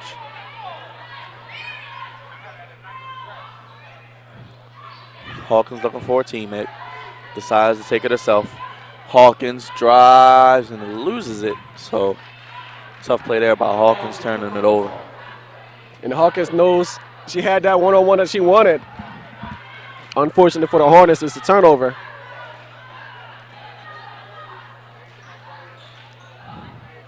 Bethune-Cookman working it side to side as they do a lot. Cooper lines up a 3. No good again. And she is really struggling. I don't think 0 for 11, I believe, now for the Lady Wildcats from 3. And Aldridge goes all the way and has the ball knocked away, but it'll stay with the Lady Hornets. I didn't know I cursed players this bad. I didn't know me picking impact players would leave for Cooper to miss 7, 8 threes. I feel a little guilty. Bogart throws it away. Hollis, we saw this before. Layup, this time she does it again. As I said, we've seen this movie before, and it's just as good as the original. Shot, though, she recovers, and it is good. She's playing with a lot of energy on the defensive end, so got to give Hollis credit for that. Bogart trapped in the corner, needs to find somebody to pass it to. And looks like that's going to be a timeout. And that's just poor job breaking the press. You don't want to dribble into the sidelines because they can use that out of bounds line as an extra defender. So Derek, Bethune-Cookman is slowly chipping away at this lead as we talked about. 16 minutes remaining. What are some of the keys or things that the Hornets have to do to maintain that lead and give themselves a little bit more breathing room? They're going to have to break this trap. That's what they've had struggle with the entire season, is breaking full court pressure. So they're going to have to find some way to figure something out here. And we got the not top 10 in play right here. Not top 10. Need to cue some wacky music because she missed. That's like her 3rd or 4th layup she's missed at point blank range, but gets it back and makes a more contested mid-range jumper. We bleed red. Y'all know me, y'all. I need y'all to be excited. Right now, Bethune-Cookman is ranked 2 in the conference, and we're winning. Ain't no, but we won the game. So I need my soccer team to make some noise. I need the volleyball team. What's up? Lacrosse. I need the women's lacrosse team to make some noise. I need somebody's mama over here to make some noise. I need the Kappas over there to make SGA to make some noise. We need y'all to always make noise in the game. Play ready to resume. Hornets lead has dwindled 32-27. As you see Kersey and Aldridge in the game together, I talked about this before, to handle the ball. You see Bethune-Cookman coming out in a press to start the second half. They have to be strong with the ball.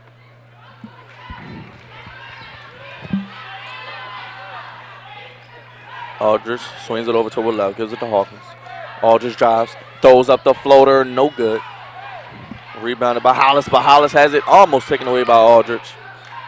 And Bethune-Cookman will regain possession. Knowles looks over to coach for the call. Coach Vanessa Blair Lewis in her 7th season. Hollis goes left, throws it up over the Twin Towers, and no good, but Hawkins knocks it right out of bounds. Hollis is just having a tough game offensively. Very, very erratic, kind of just all over the place. But give her credit, she has not given up on effort, and that's one thing you cannot teach. As you see the 6'5" frame of Kaylin Williams, she misses another point-blank shot, so she really hasn't done too much in this game. Really haven't seen her block too many shots, and really haven't scored that much either. And you got to get the Hornets credit. They're doing a good job defensively, especially on the interior. Not giving up easy looks in the post. Hawkins in her sweet spot. Fakes one way, goes back, and that is her go-to move. Sierra Hawkins is cooking it up today, Derek. And these are tough shots. These are fadeaways over a 6'5" defender, and it's just money for her. You talk about a go-to move. You got to have one if you're going to play on the post, and she has one. And look at it on the defensive end, playing physical, but a foul is called. That was a mercy foul. That was a tough call. That was a mercy call right there. And I don't know if we have a replay of that Sierra Hawkins move, but you look at it. She gets it in the sweet spot on the block, on the left block, looks one way. She does a little shimmy, a little dream shake, and fades back over 2 defenders. You talked about a 6'5" defender, 2 individuals. And that's post play at its finest. I say if you want to learn how to play on the post, watch Sierra Hawkins. That's the type of shot that you shoot in a classroom in a trash can and you yell Kobe at the end after it goes in. That's what you just did. That's right. And if you're playing horse, you just take the letter and move on to the next play because you know you're not going to be able to make too many of those like her. She's definitely a unique talent. Just a lot of skill for Sierra Hawkins. And I think the Hornets have definitely needed that individual to go to in the clutch. And when you have the ability to do that, it causes the defense to collapse. So you may see some double team now for Bethune-Cookman. And it can open up for some other opportunities for some other players.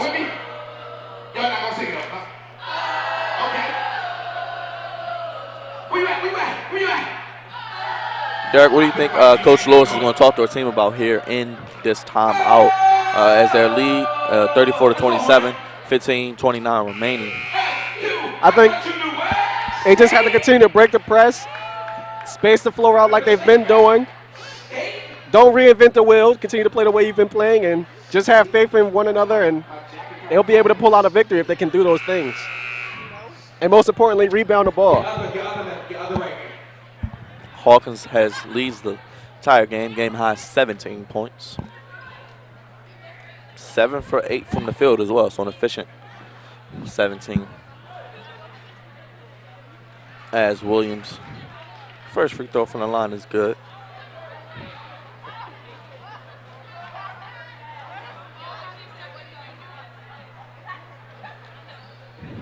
Second one's no good. Black-Brown with the rebound. Aldridge met by the whole Bethune-Cookman roster, but draws another foul.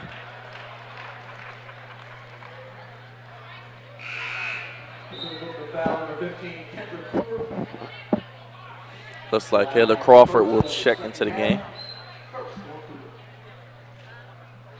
for Edwards, Lindsay Edwards.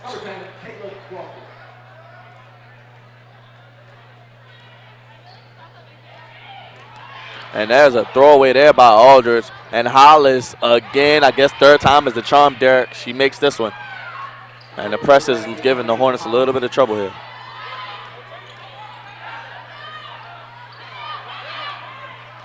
Hawkins gets it up and in. And what a play there to break the press. The Hornets, they died by the press last time. They lived by it. Talk a little bit about this play, Derek. Not the best way to break a press. A couple of dangerous passes. Here's a one right here. Kind of dangerous because throw it up here. There's another one. Just missed the steal, but Hawkins, the strength to finish with the left with the contact and one. She's been unstoppable so far in this game. Definitely, like talked about, not the best way to break a press, not the way you draw it up, as Hawkins misses the three-point play opportunity. Throwing a lot of passes with a lot of air on them, giving people the opportunity to get under them. Maybe want to throw a little bit more bounce passes, things like that, but nevertheless, they break it and get the 2 points. Hollis, you see her coach sticking with her, the confidence, the senior, and they give up an easy layup. Kayla Crawford, that's the easiest shot they've probably given up all day. And here they come on the press after the made basket. Bogart met by 2 people and draws a foul. Thankfully, she got a foul because that could have been another 10 seconds there, Derek. And one thing bad about the press is you can foul a lot. So hopefully for the Hornets, they can get it into a bonus here.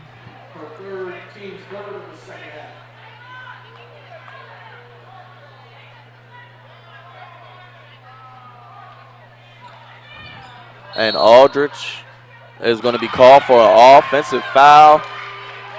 I don't know about that call either.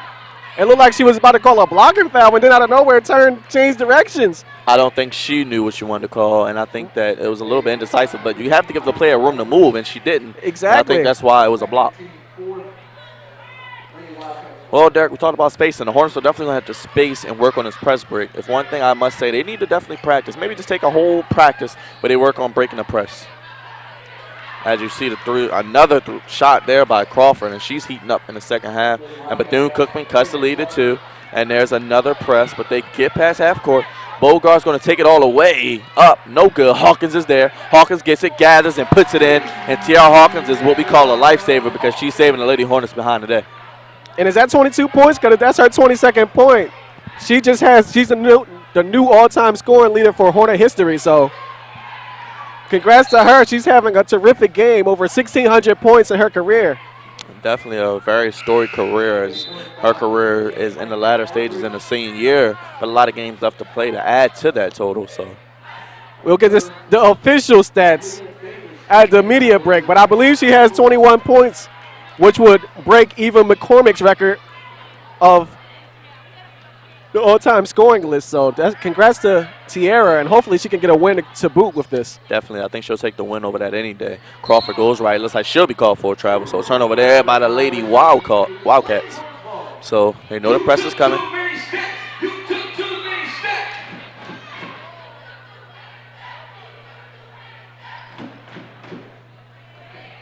Aldridge, and you see for the first time today, you have Aaliyah Davis in the game. Aldridge for 3, lines it up. No good. Rebounded there by Cooper. Cooper, what a beautiful bounce pass to Hollis. Hollis again. And I don't know what she was shooting at there because she missed it. Aldridge takes it. Beats 2 Lady Wildcats. Aldridge, hesitation, goes right. Great pass to Hawkins. What a dime. What a finish. Now that is what we call a highlight play, ladies and gentlemen. And the crowd is all in it here. You look at Micah Aldridge, freshman. You don't know what you're going to get sometimes, but what a pass in a small window. There's no defense for a perfect pass there. And Hawkins is just, they're going to have to triple team her at this rate. Aldridge to Hawkins is looking like poetry in motion. This is about the 3rd or 4th connection they've had today.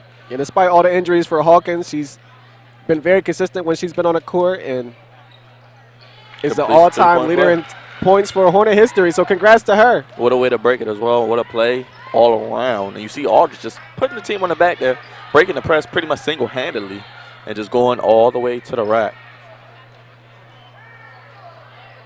And I think that's where Aldridge can take a game to the next level. We know she has the ability to score, but if she definitely decides that she can be a facilitator, as you see the three-pointer up and in, Emily Williams. Chance for the rare full-point play. I don't think we've had one of those there.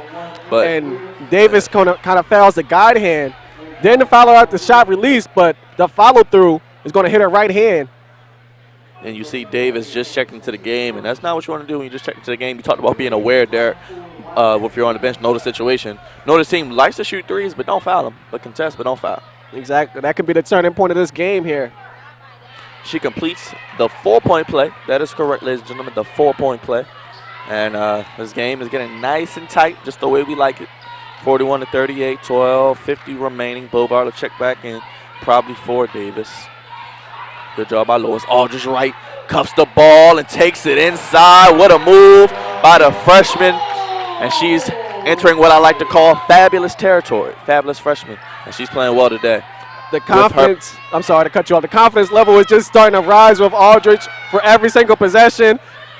Look at her run offense. Great pass there to Kersey. Kersey up and under. Shot is good.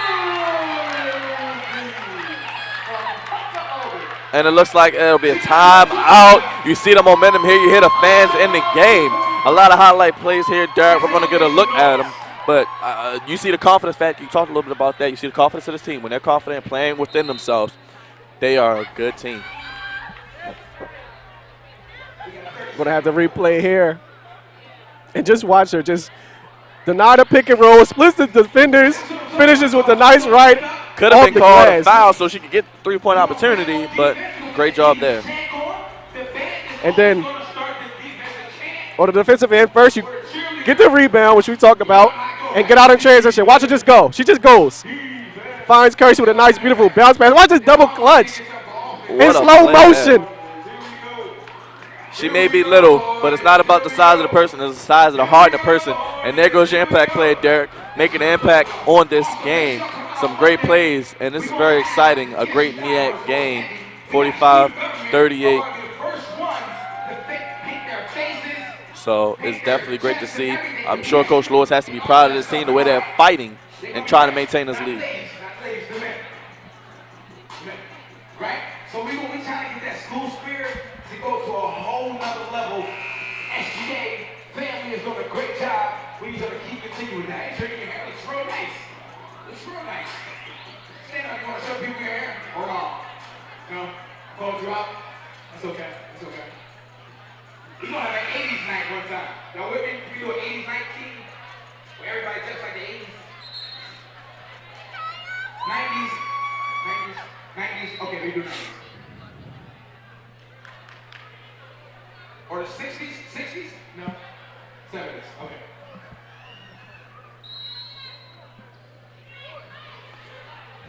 After exciting few minutes of basketball, we are back. So you see the Lady Wildcats out of the timeout, trying to slow down the momentum of this Lady Hornets team as we approach 12 minutes remaining. Second half, alongside Derek Slayton and Byron Dixon. Buckle your seatbelts. It's going to be a good game as you see Knowles slither into the paint there. She flawlessly makes the bucket. I was going to think, I don't know enough Beyonce songs to kind of just throw one in as a reference, but that's what you're here for, sir. Kersey sizes her up. Goes by her. Thought about it. Swings to her left. Out. Thought about the three. Pulls up. Shot is good, and she's got the hot hand, Derek. Micah Aldridge. And you talked about this in the first half. We don't normally see Aldridge and Kersey together. I'm trying to figure out why we haven't seen enough of them soon enough, because they're just playing great together. And Emily Williams is really playing well for Bethune-Cookman second half. We saw with the 4-point play and another 3-pointer there. You know that Cooper hasn't been knocking down shots, but she's picked up the slack, knocked down the threes, the only 2 threes for Bethune-Cookman. So, I mean, this is a good game, and we're going down to the wire. And it could be some extra time maybe needed for this game. Hawkins with a little bit of a wild shot there. Knowles out to Cooper, over to Williams. 3-pointer is up and in. And give credit to Kendra Cooper. We know she's a great 3-point shooter, but she realized that she doesn't have the stroke right now. Gives up a good shot for a great shot. Finds the hot hand of Emily Williams. And Emily Williams with a third consecutive 3-point shot. Cut the lead to 1. And the Hornets have to do a better job in transition off of these missed shots. Aldridge 3 is good. And you Derek, can see the she's working that 3-point line like a part-time job. She did a great job. What an answer. It's Micah Aldridge. Looks like a foul will be called. Well, it looks like a travel travel. first. Good call there by the refs. Aaliyah Godfrey with the travel. But if I'm Coach Lewis, I'm getting out of the woman-to-woman. I mean, getting out of the zone, playing man-to-man defense, and forcing them to shoot over a contested hand at that 3-point line. And give credit to Coach Lewis sticking with the freshman, not giving up on after a few turnovers with this press. And we know Sierra Hawkins has had a good game, but Micah Aldridge doing it, not only scoring, but distributing as well. And now I think she realized that she can help this team win. Hawkins faces up, going back to her sweet spot. That's her move, ladies and gentlemen, and it works again. Give her 26. Can't stop her. You only can hope to contain her. 26 for Hawkins. She's just on fire right now. I know they had the dream shake, but we can call that the Hawk shake because she does that every time, and it goes in. Shot is up and no good. Cooper, they did the Cardinal center basketball, found the jump shooter. She'll get to the free throw line. Stinnett will check into the game. Derek, this is a very fun-filled game, one of the best ones we've done in a while, and What stood out to you so far in this half? I just think the way that Aldridge and Kersey are playing together has been really, really fun to see for everyone. And also, Hawkins has just been playing terrific as well. But there's no back down from the Bethune-Cookman. They're not going to mail it in. They're the second-best team in the conference. You can see why. They just continue to answer with threes. Definitely a good game. You see Hawkins will get a rest because they're going to need her down the stretch. She'll probably sit down for a quick minute or two, but she'll be right back in there. And you see Davis check back into the game. Second free throw from Cooper is good. She missed the first. 52-47 is the score. Bethune-Cookman will back off of the press. Hollis back into the game for Bethune-Cookman as well. Davis running a little bit of point guard duties. Don't see this often. And for Davis just to be on the court just shows her resilience. She's had a couple of knee surgeries in her couple years here as for the Hornets, but bad shot by Davis there. Kersey's playing well, and it'll be a timeout, looks like. Shot clock malfunction. Okay.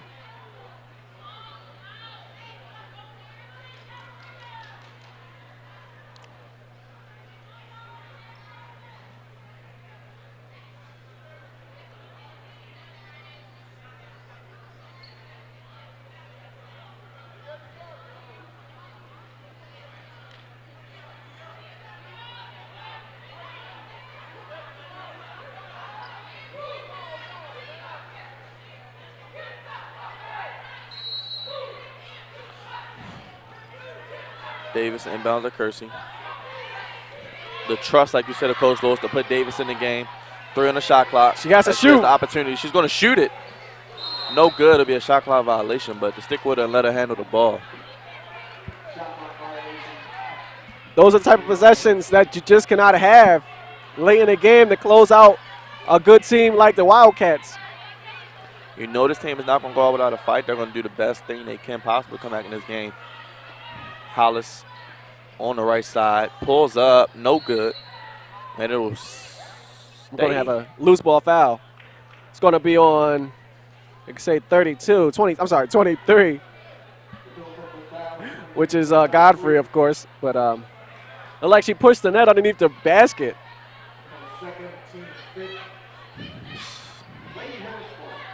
Aaliyah Stinnett and Aaliyah Davis in the game, so.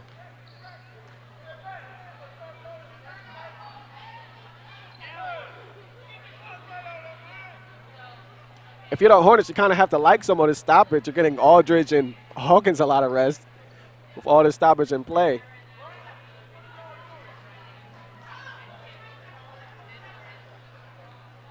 Looks like some confusion for the Hornets on this inbound play.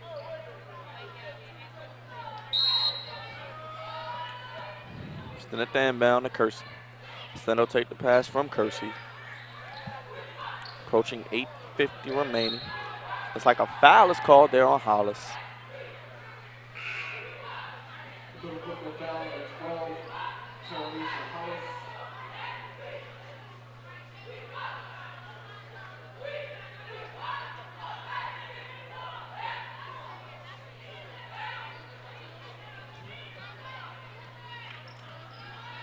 Hornets try to take some time off the clock, work the ball. Stinnett drives, Bogart. Stinnett drives left. Bogart's shot is up and no good. Blackburn tried for the rebound and it'll go to the Wildcats. So the Hornets look a little out of whack here without Aldridge or Hawkins on the court. And as you say that, she checks right back in. So I think Coach Lewis is thinking the same thing you were and gets her back in the game quickly before it gets a little out of hand. And another three, a heat check there by Emily Williams.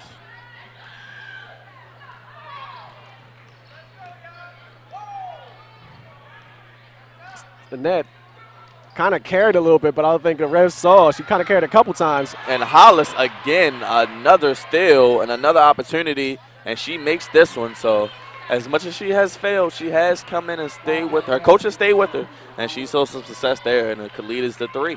Well, she's played terrific on the defensive side of the ball, so that's why they have to keep her in. But on that turnover, Stinnett got ripped and put her head down instead of getting back on defense. Definitely. That's the net with the 3 there. And Hollis with the excellent save, but it goes to Blackburn. Stolen away by Williams. Fighting for it. Blackburn gets it. And then Stinnett throws it away. They got to take out the games. Her confidence is just 2-on-1. Cooper, Kersey. Shot no good. Great job there. Bogart gets it back, keeps it high. She can dribble a little bit. Kersey gets it.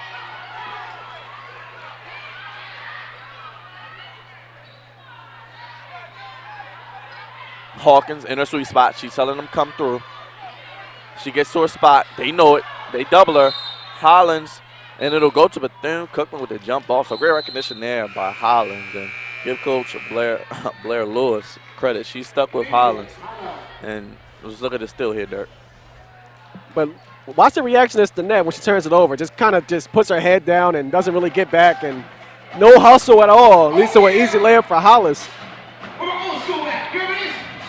Definitely. The lead is a 3, and the Hornets have not done the best job with holding leads in the second half we talked about.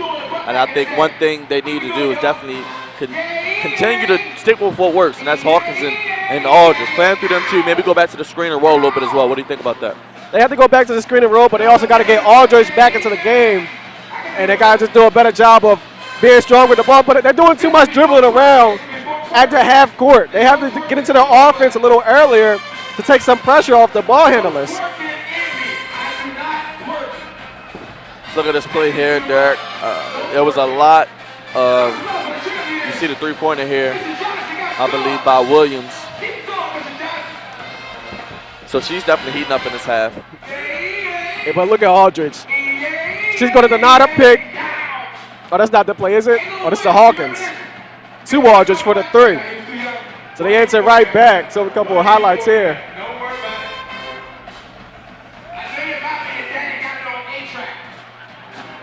They got it on 8-track.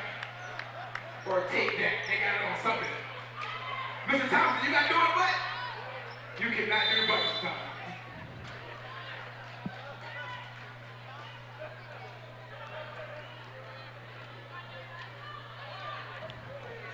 Williams running the show for the Lady Wildcats. Has a wide open teammate, and she got it to Kayla Crawford. Talk about a lapse defensively. And Crawford was jumping for joy, hoping somebody would see how wide open she was. Doing a little calisthenics there while playing basketball. Lead is to 1. Great pass inside the Bogart. We talked about the interior passing these post players. They do well together.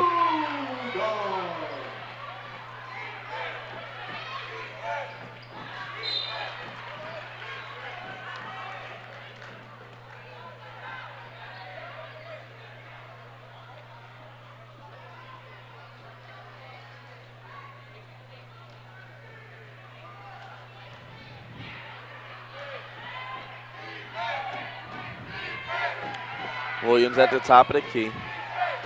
Looking for someone open. Hollis takes it at Blackburn, scoops it up. No good.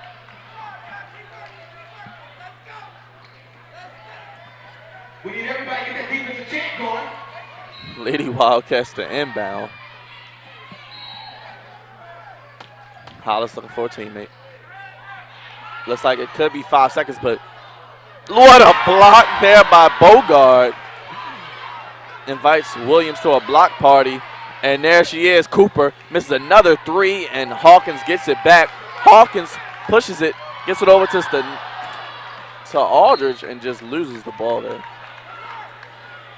Hawkins a little out of control there, but I like that they have the mentality to push the ball up on a break.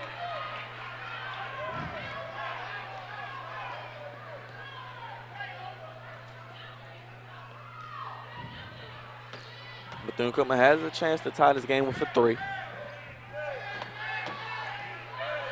Inside to Williams. Misses completely. I don't know how Kersey saved that ball. Aldridge stops, pops, no good. Hawkins, rebound, up. It is good. You're talking about a big woman move there. That's called bully ball right there. Hawkins with 28. She might be approaching her career high. I'm not sure what exactly that is, but she's definitely put up good numbers today. Cooper on the right wing. Inside to Williams. Williams with the sweeping drive. Draws the foul.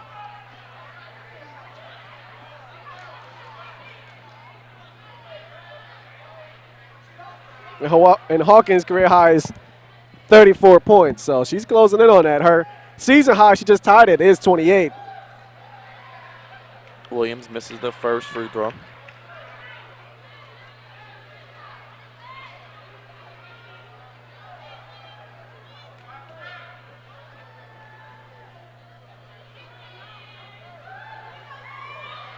Misses both free throws. Going to have a lane violation on Bogart, I think. I thought she got back on the line before the shot was released, but Definitely have to wait till the ball hits the rim. But it seems like they never call that, even though the people don't wait as Blackburn gets the rebound. Pass over to Hawkins. Hawkins wisely gives it off to Aldridge. Aldridge, another bounce pass in the Bogart. What a play there. And Derek, I think she listened to me. Bounce passes are a very effective pass. and that'll be her 6th assist. She has 12.6 assists. She's playing terrific. Hollis misses. Aldridge has that look in her eyes. Goes right, keeps it herself, and Hollis just snatches that away like candy from a baby. The senior taken away from the freshman there. She's going to go coast to coast. Great pass, but it is thrown away. Hollis a little too fancy.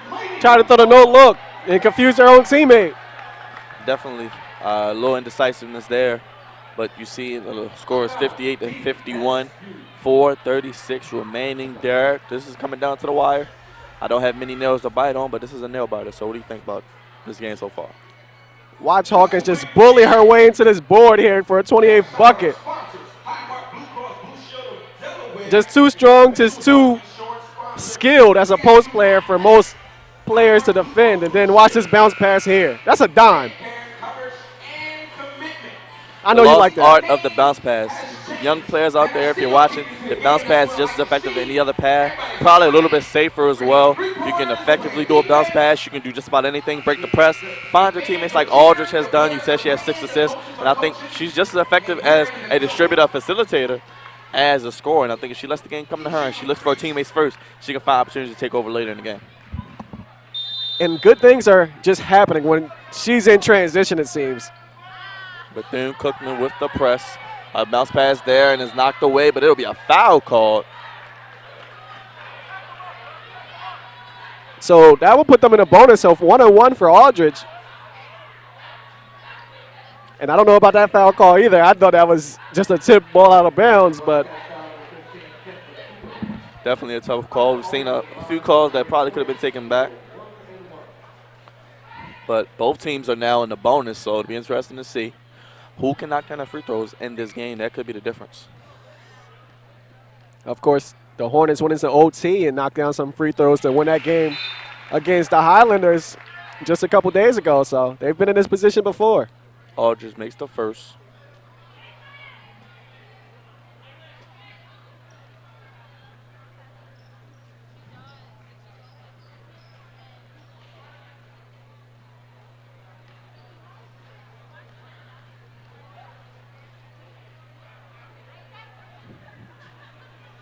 Second one is good, so Aldridge makes both free throws, extends the lead to 9, 4:30 remaining.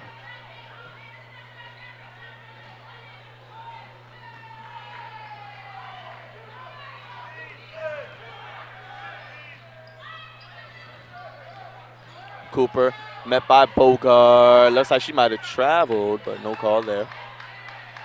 Cooper inside, Crawford up and in. And Kayla Crawford has played well in the second half, making some easy lay-ins and helping his team stay within this game, lead to 7. Aldridge is met with a foul. She plays with reckless abandonment. She hits the ground a lot. She definitely gonna need a nice ice bath after this game, but she definitely earned it. She's playing well, Derek. And she's been really under control this entire game, doing a good job against the press. Even though I don't like that she's dribbling to the sideline, she's doing a good job not getting trapped. Be a 1-on-1 for Aldridge at the line.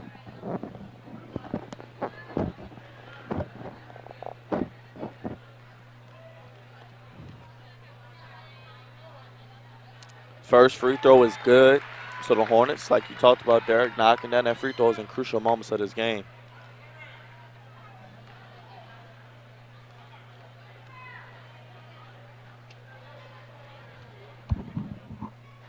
Misses the second one. Taken in there by Godfrey. Gets it over to Williams. 4 minutes remaining.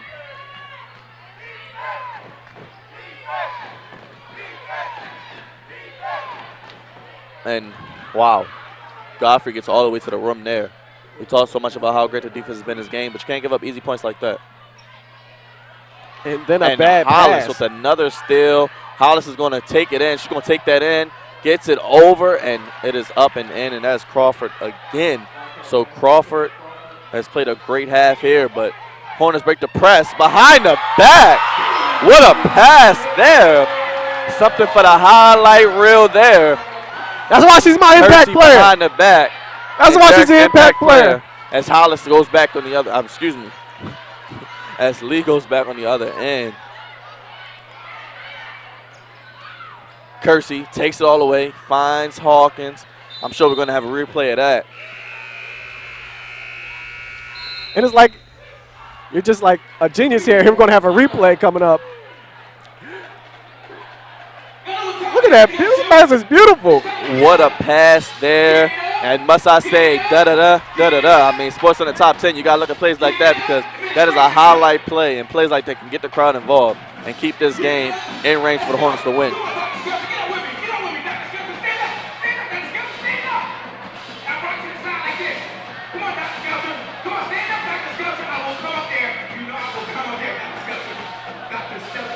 So, Derek, what do you think in this timeout that the Lady Hornets are talking about as they're trying to sustain this lead?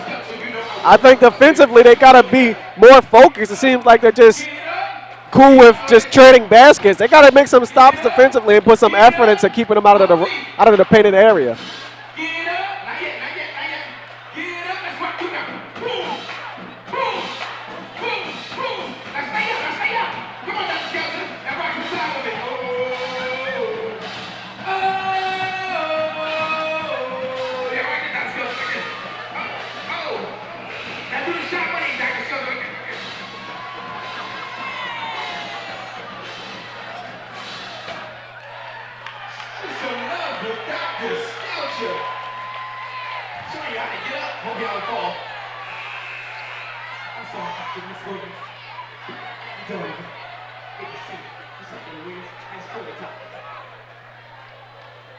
Bethune-Cookman will have the ball. Down by 4.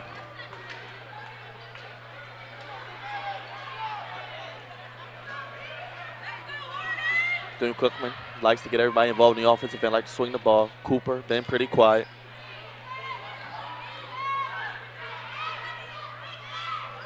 $15 on the shot clock.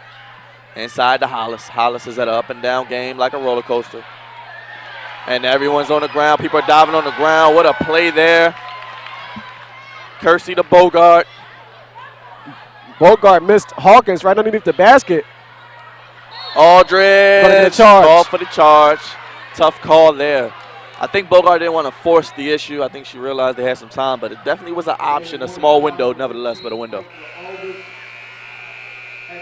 That's Aldridge's 5th foul, so that is a huge charge call. So she'll be out for the remainder of the game, and she can't believe it either. She has her hands covering her face right now, and just knowing that that's a crucial call right now, and it's a portion of the game. As I always like to say, it's not the NBA or the WNBA. You don't get 6 of these. You only get 5. It's college basketball, ladies and gentlemen. Well, they got to sub somebody in. They only got 4 players. It'll be interesting who they go to. A thin bench already. It's like Aaliyah Davis will check in. Tough for Aldridge. It'll be interesting to see if the Hornets can sustain this lead. I do think this is a charge here, but Aldridge tried her best to kind of slide away, just couldn't avoid it. It's And a I good think call by the Aldridge, ref. see the freshman mistakes, but you have to live with it. You see the positives of what this player can be. You have to say, I'll take the good over the bad. The good outweighs the bad, and it did today. Tough that she fouls out in such a crucial game. Shot is up, no good.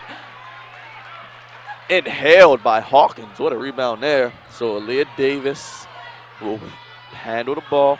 has Kersey. Kersey with a beautiful dime a few plays ago.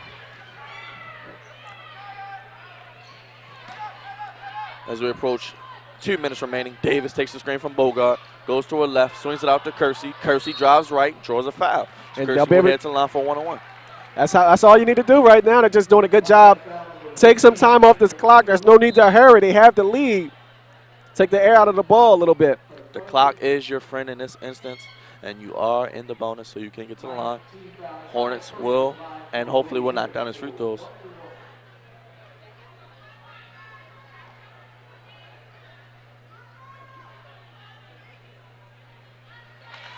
Kersey makes the first, extends the lead to 64-59.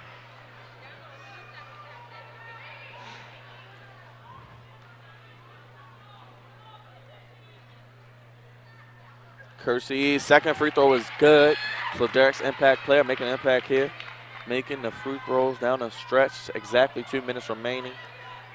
Buckle your seatbelt. It's going to be a nice, exciting finish. Hollis goes right up. No good. Could have been a foul call. No foul call. Should have been a foul. Gets it out the nose. Cooper. Shot is blocked. What a block there, but recovered up and in. And it looks like it's going to be a foul as well, as Crawford scores and will head to the line for one more. And Davis has to be careful. She got away with 2 fouls. Fouled a three-pointer again, but the ref missed it. Great awareness there by Crawford staying with the play. Makes the free throw. Lead is now down to 3, 145. The Hornets definitely need to choose some clock, but they're an efficient shot and try it if they can get back to the free throw line. Davis playing big minutes down the stretch. Aldridge fouled out. Looks like Hawkins draws a foul. So she'll go to the line.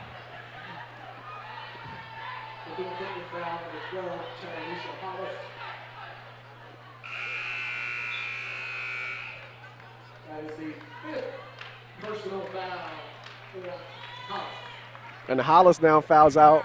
And she was a menace on the defensive end of the ball, so that'll take some pressure off the Hornets. And Hawkins, who has 30, is closing in on her career high of 34. And for a rough day for Hollis, she fouls out.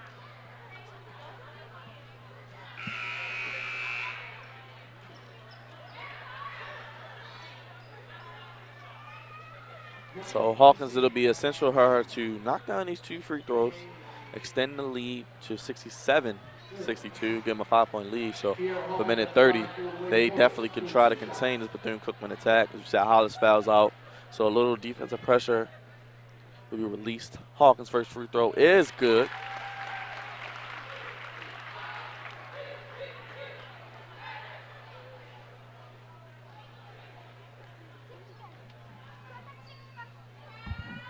Hawkins bricks the second one.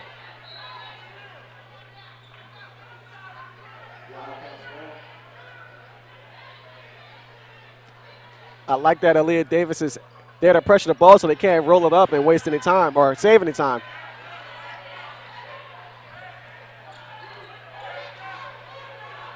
Screen set, nose, goes left, weaves up, and look who's there, ladies and gentlemen, 6'5", Kaylin Williams. Just when you thought she was gone, she comes back and cuts the lead to 2 points. Timeout. Lady Wildcat. Oh, man. Game is getting tight. Well, Derek, would you expect anything less? Close game for the Lady Hornets. They have the lead this time, approaching 1 minute remaining. What do they have to do to win this game? In situations like this, you just got to get the ball to your best player, and that's Tiara Hawkins. When you get the ball to her, good things seem to happen, whether she can her own offense or she can pass it out to somebody else for an open look. So see if they can design a play to get her a pass into the post and let her go to work. And right here, just a good job denying a pick and roll, and Davis falls for it. She'll miss the layup, but allows the offensive rebound for a bucket. Stand up. If y'all see they got their face painted, they're starting a movement. It's okay to pinch your face. It's okay. It's cool. So, Derek, 1:15 remaining. 66-64. I know your heart rate is increased. Mine has been increased since the second half started. I knew it would come down to this. I said I wouldn't be surprised if we went to overtime somehow and we could be headed down that road or to a close finish. Hopefully for the Hornets, who just played in overtime, they can finish this one in regulation, unlike they did in a NJIT matchup. But the game's so close, and without Aldridge, it's just going to be tough for them.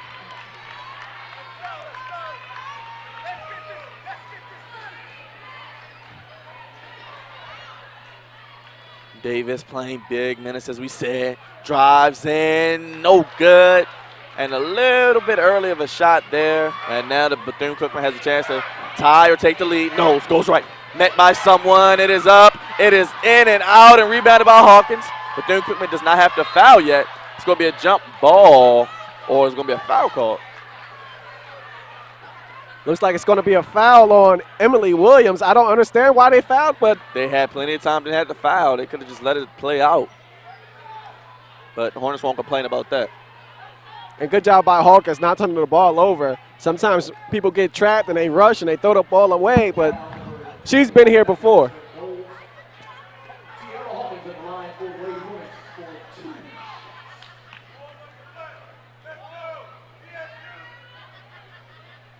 Free throw is no good, so they keep the game within reach. This is a crucial free throw here.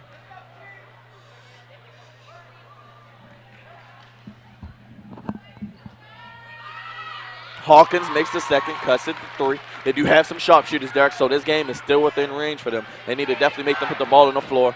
Good job there by Davis, pressuring the ball all the way up the court, and it'll be a quick time out there by Coach Vanessa Blair-Lewis, and she is livid over on the sideline. A lot of mishaps by this team. Looks like Emily Williams will check back in. She can shoot. I'm sure Cooper will be in the game as well. So, Derek, defensively, what do the Hornets have to do here? They got to contest without fouling because Bethune-Cookman, they love to shoot threes, so you kind of got to expect that to happen. They got to do a good job switching on all types of screens and being able to contest and then rebound.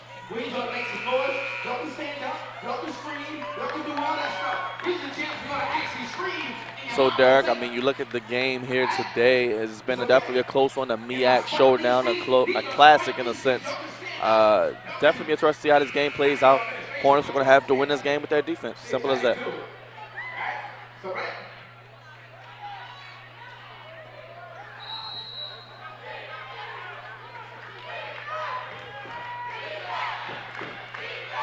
Pass over to good. Inside to Williams. Williams will just take the two. Wise play there. They didn't have to force it. So Williams with the easy bucket. Pressure there. Kersey gets it. Met over there, gives it to Davis. Davis has Hawkins wide open for the lay-in. They got to get back on defense, though. Extends the lead to three. Looks like it'll be another timeout here. 25 seconds remaining. Derek, they have been able to break the press enough to live. Can you talk a little bit about that? Well, they're doing a good job just not turning the ball over. They're throwing some crazy passes. I love this is going to be a turnover. Somehow she avoids turning the ball over, and then she does a pass jumping off both feet. But somehow it worked. I don't know if that's the best way you want it to work, but they're finding a way.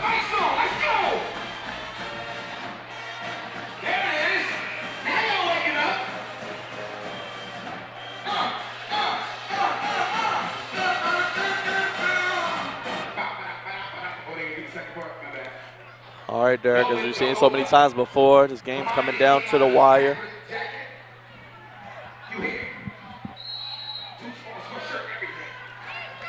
Davis with the pressure.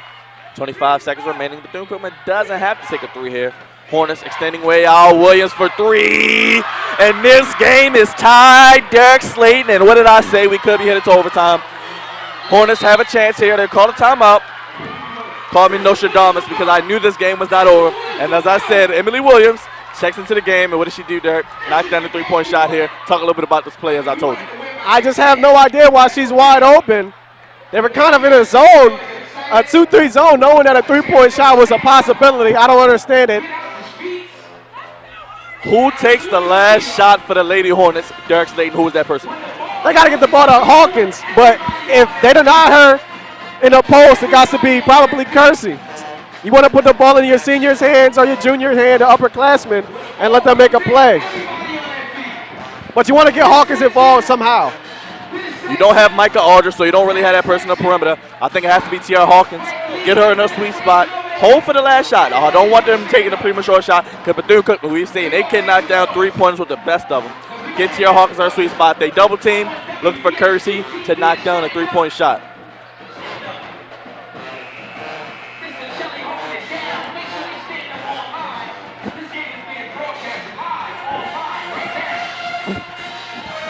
So definitely one of those classic finishes possibly in the making. Hornets with a chance to win it with the last shot. Davis on the floor with Kersey, Blackburn, Bogart, and Hawkins. This is going to be a classic finish, ladies and gentlemen. See how it plays out. Kersey gets it back. Approaching 12, plenty of time remaining. Davis gets to the middle of the court. Has Hawkins. Hawkins drives, loses it. Drive for the win, and there's going to be a foul called as Cooper gets the turnover off the Hawkins turnover. And with 1.7 remaining, Derek, what do you think about that? That's tough right there. That's heartbreaking. They got the ball. They got the ball right where they wanted. Hawkins one-on-one. She just lost her footing. Well, Derek, game's not over yet. These free throws are big. It'll be interesting to see Cooper, the sophomore out of Texas, going for the win here, possibly. First free throw is good as Bethune-Cookman's bench celebrates. But could it be premature, Derek? As there still is 1.7, and we know in the game of basketball, that is a lot of time.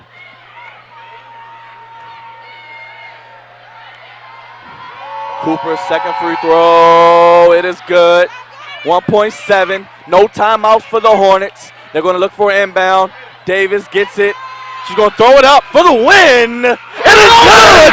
She made the three-pointer. It is good. At the buzzer, Davis makes the three-pointer. A finish like no other. She made it. It is good, and I believe it'll count. And the Hornets win. The Hornets will win. They have to get off the court. Just like they win. They'll talk it over. Bethune-Cookman is livid. They need to get the people off of the court. They have to get the people off the court. Derek, I don't know what just happened. It looks like it was good. We had the replay. I don't know what to say. I lost my voice. I hope they just counted it. Let's see if she got it off. I mean, you look at the we don't got a time. Here. We don't really got a clock. So I don't know how they're going to see it on the replay. Cooper makes the free throw. I mean, you look at the replay here. You don't know what's going to happen. You have 1.7. You still have an eternity. You gets it over to Davis. Davis takes the dribble, throws it up. Looks like she gets it off, and it's nothing but net, ladies and gentlemen. What a shot. We talked about Aaliyah Davis. You're talking about redemption. You're talking about sticking with somebody. You talked about her battling knee injuries and things like that. Just talk a little bit about that, Derek. Well, it's not much more to talk about, but she just made a terrific play. The redshirt sophomore been through so much. I think she had 2 ACL surgeries, but comes up in a clutch. I can't believe it. Derek, I don't think you'll see a better finish in either men's or women's basketball. Give kudos to this Lady Hornets team, Coach Lewis, this whole team. Aldridge, even though she fouled out, Hawkins playing a great game. Bogart, we talked about Davis. Davis being persevering. I mean, overcoming the injuries, not playing that much, being in a dress clothes a couple weeks ago, being like a coach, but then playing in this game. Coach Lewis trusting her, putting the game on her shoulders with Aldridge being out. What a finish, Derek. What else can you say about that? Can't say anything else about that.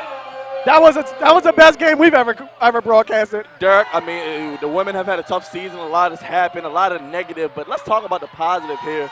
And I don't think there has been a better finish as we talked about. Exactly. And this crowd is like I've never seen it before. The energy in this room, it is definitely something like no other.